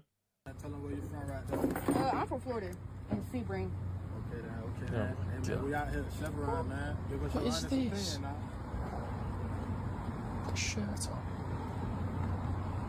Oh my god. What are the demographics of Sebring, Florida? I didn't, Is that bad? Or is it like one of those cases where it's a ghetto of Sebring? The fuck? I thought Sebring was like a relatively nicer place. But I don't know. The fuck here? Try that juice. Oh my god. 1 out of 10. 20. Let the camera know, man. That bit 20. That bit 20. The only reason why she's so skinny is because she does crack. And you can tell she does crack because of how skinny she is and the facial tattoos. 20 out of 10. Appreciate you, man. Oh yeah. I'm gonna get an alcohol one next time. Oh, I guess there weren't a couple. I guess she was just a customer. Didn't Sam Hyde hire this woman to prank iDubbbz once? Who knows? What else have we got? Yeah, people have remembered as a result of all of this the cornstarch situation as well. This person, Pagliacci, the hated Kool-Aid pineapple is one thing, but did you know that black people have such high rates of anemia that a lot of them develop amylophagy, which is extreme cravings for raw cornstarch. Now they're selling flavored cornstarch chunks as a snack. They call it Ghetto Crunch. Ghetto Crunch. Don't you worry about us running out. Oh, sorry. I thought that it was a joke. I thought that that was like some kind of racist joke that they were saying by calling it Ghetto Crunch. No, the man whose video this is opens by calling it Ghetto Crunch. Well, they're proud of it, that's why. Fruit punch. OG original, lightly toasted. I got cotton candy watermelon. Cotton candy watermelon? Great. Ain't even been bust. What is this music in the background as well? Might just let it go wholesale. Cornstarch chunks, you guys. That's what it is. bags full of fruit punch. Yeah, I'm kind of worried. Like, isn't this music copyrighted? Like, wouldn't this video be hit with a copyright strike because of this? Is my stream gonna be hit with a copyright strike because of this music? It feels like a little bit dangerous to play it, but I imagine Harry and the Low Seeders know better. Still a bit strange though. What this is right here, pink lemonade, cotton candy, watermelon, original. Come on, man. Original? You can't buy me out. You can't do it. Ghetto. And now he's threatening them. Pussy can't do it. Pussy can't buy me out. They even in trying to sell their ghetto crunch, they have to threaten each other. Oh my god. Modernity is wasted. And the ultimate point of this is to remember, I suppose, after watching all of that and getting your fill of anthropological studies today, is that all of that is subsidized. A hefty chunk of the American government is directed purely towards ensuring that that kind of behavior is possible and that kind of thing is allowed. As pointed out by this chap, Will Tanner here, close to half of my income is confiscated by the state so that it can pay for EBT food stamps that are money laundered into cash by the trade for this slop, the subsidies for corn farmers that make the corn syrup used in this junk to keep this junk cheap, and the Medicaid programs that care for these people after decades of guzzling corn syrup catch up with them. Because, yeah, you may have noticed that a lot of these people in these videos were incredibly fat, because it turns out that eating a pure sugar diet of pineapple and watermelon mixed with Kool-Aid and bags of sugar at a time is bad for you. And then when you mix it with radioactive-looking chicken strips and wings and other kind of high-sugar, sweet, high-calorie snacks, your body will eventually die. So it's not good for you. Fun fact, eating unhealthy foods kills you. More news at 11. But remember, you need about 90-95 IQ to understand that there's long-term consequences to this. Average black IQ in America is 85. They don't care. They living in that moment. Oh Lord, hey, oh this shit good. That's what. And this is permitted, this is encouraged, this is subsidized, and when they'll still find a way to blame it on people other than themselves, but it is quite ridiculous. And so, yeah, there's not much more to say on that other than this needs to stop. This is horrible. This is awful. This needs to stop. If you're watching this right now and you think that you might try some of the... Oops. So I was trying to hide the little thing so we can still watch Harry. The Kool-Aid, pineapple, watermelon yourself, well then, I have some bad news for you. Simply because it has pineapple or watermelon in it does not, in fact, make it healthy. It is still bad for you. It will still kill you. Stop right now. Stop! Get some help! Needs to... He's just, the whole entire video, he's just so monotone, so done. Like, his whole facial expressions are just like, what am I doing here? Like, he is clearly not enjoying himself watching this. And he is just like trudging along, just like, God fucking damn it. Why do we have to deal with these creatures? Why is America like this? Holy fucking shit, this is retarded. Like, he is just over it. Absolutely fucking over it here. Oh my god. I mean, I'm sure there are people out there that, because it's a viral trend, will just try it because curiosity killed the cat. I am not one of them. But if you try it just to see how revolting it is, I'm not gonna blame you for it, because like I am somebody who does follow the line. Curiosity killed the cat, but satisfaction brought it back. Excuse me. Sorry, burping. Sorry, I had too much pineapple Kool-Aid today myself. However, I'm not gonna get satisfaction. It's gonna bring me back this time around. So I'm gonna pass and let one of you in chat try it yourself if you so wish. Just make sure you don't get it from the hood. Make it yourself. Be your own entrepreneur here. I'm not angry. I'm just disappointed. I sometimes eat unhealthy foods, but I mainly make my own healthy snacks. I like my salsa, I like my cola, I like my homemade snacks and blends. I mean, that's basically me, right? Like, I'm not gonna pretend like I'm a huge health nut or anything like that. I do try to eat healthy. Like, I do make my own food. And it's good. I mean, I like it. But like I said, like my dad every once in a while, like every couple weeks or something like that, he'll come home with like a Kit Kat or a Twix, because they're my favorite candy bars that he got free from work, and he'll give it to me, and I'll eat it because I love Kit Kats and Twix. Fight me, okay? And every like few weeks that happens, and it's like I'm not gonna stop eating it, right? You know, like especially when the red moon rises, right? The blood moon rises once a month. You know, I'll indulge in my cravings during that time period too. Like, it's fine doing it in moderation and every once in a while. But when that's all you eat all the time, heavily processed food, it's it's not gonna work out very well for you now, is it? Let's see. We got the diabetes because of the racism. The diabetes in question, yes. I mean, it is racist to just not think 15 seconds ahead, apparently. These are the people who make fun of white people's unseasoned food. Also true. Stereotypes are earned, not given. Yeah. Yeah. Oh, Mel Gibson fan. Hold on, wait a second. I've seen you in chat before. Nice. Good on getting the heart from the Lotus Eaters. You know what? Ironically, cutting these people off EBT would probably improve their health outcomes. You know what? Actually, hold on a second. Now I'm not actually... Now I don't want them to get a cut off EBT now. Because if it improves their health outcomes and make them last longer... I'm not exactly down for that.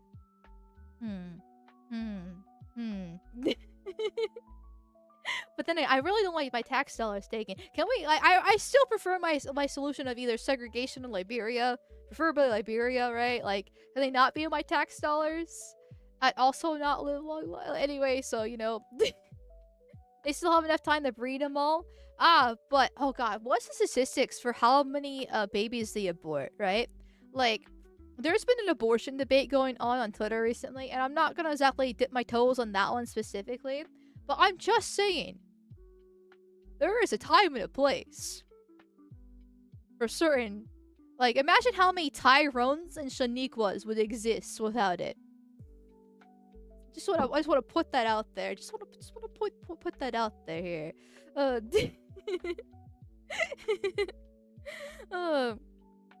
Fat does kill sex drive, maybe not all the way though.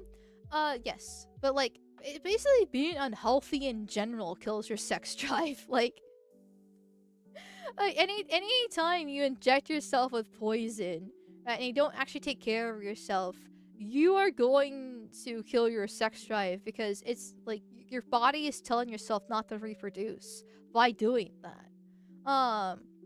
So it's kind of that simple. It's just a matter of like how bad you're doing it is really. So, here we go. I almost forgot to do this. Here is the video in chat there. Give it a like, give it a watch so you don't have the dumb void speaking over the smart, eloquent man that's completely done with life. Well, I shouldn't say completely done with life, right? He's got a wife and kids. He's got a wife and kids here. So, you know, there is that. There. Oh, she had it right is what you're saying. I mean, maybe, you know, to take it as you will. Take it as you will here. But I'm a little bit of a eugenicist, okay? You know, I don't like it when the government does it, but I mean at the same time, there are some drudges of society that maybe should not reproduce. But you know, I'm just saying. A funny mustache man. Okay. enough glowing today. We have already been. This probably should have been a Rumble only stream. In hindsight. So don't be surprised if it just goes boop out of the blue here. But you know, for now we'll leave it up as is. There we go. So I'm trying to do two things at once here. Okay, chat. Okay, it is unfortunately that time of the day for Floundering Friday. I know it's sad, especially since we are learning so much about certain communities in America. YouTube Bros, I'm sending you over the Nanis. She's currently playing a Fire Red Nuzlocke, so you know, don't be spicy, don't be political. You know, follow the rules, be good little goys. Kick Bros, I'm sending you over the Kirsha. She is political, but once again, don't be too spicy. Follow her rules. Don't glow, okay? Don't fed post there.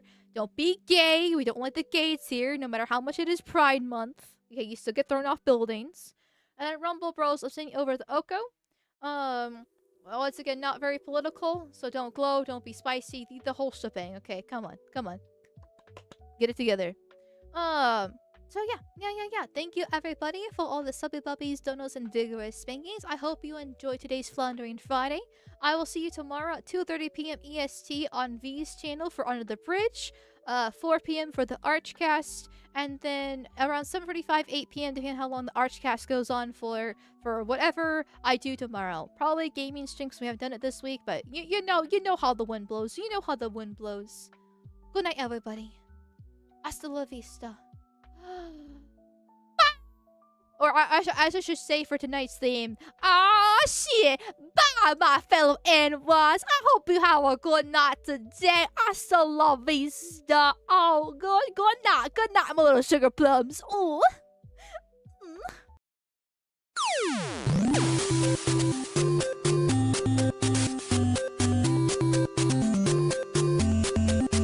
I mean, hey, if Pac-Man affected us as kids, we'd all be munching magic pills and listening to repetitive electronic music, am I right?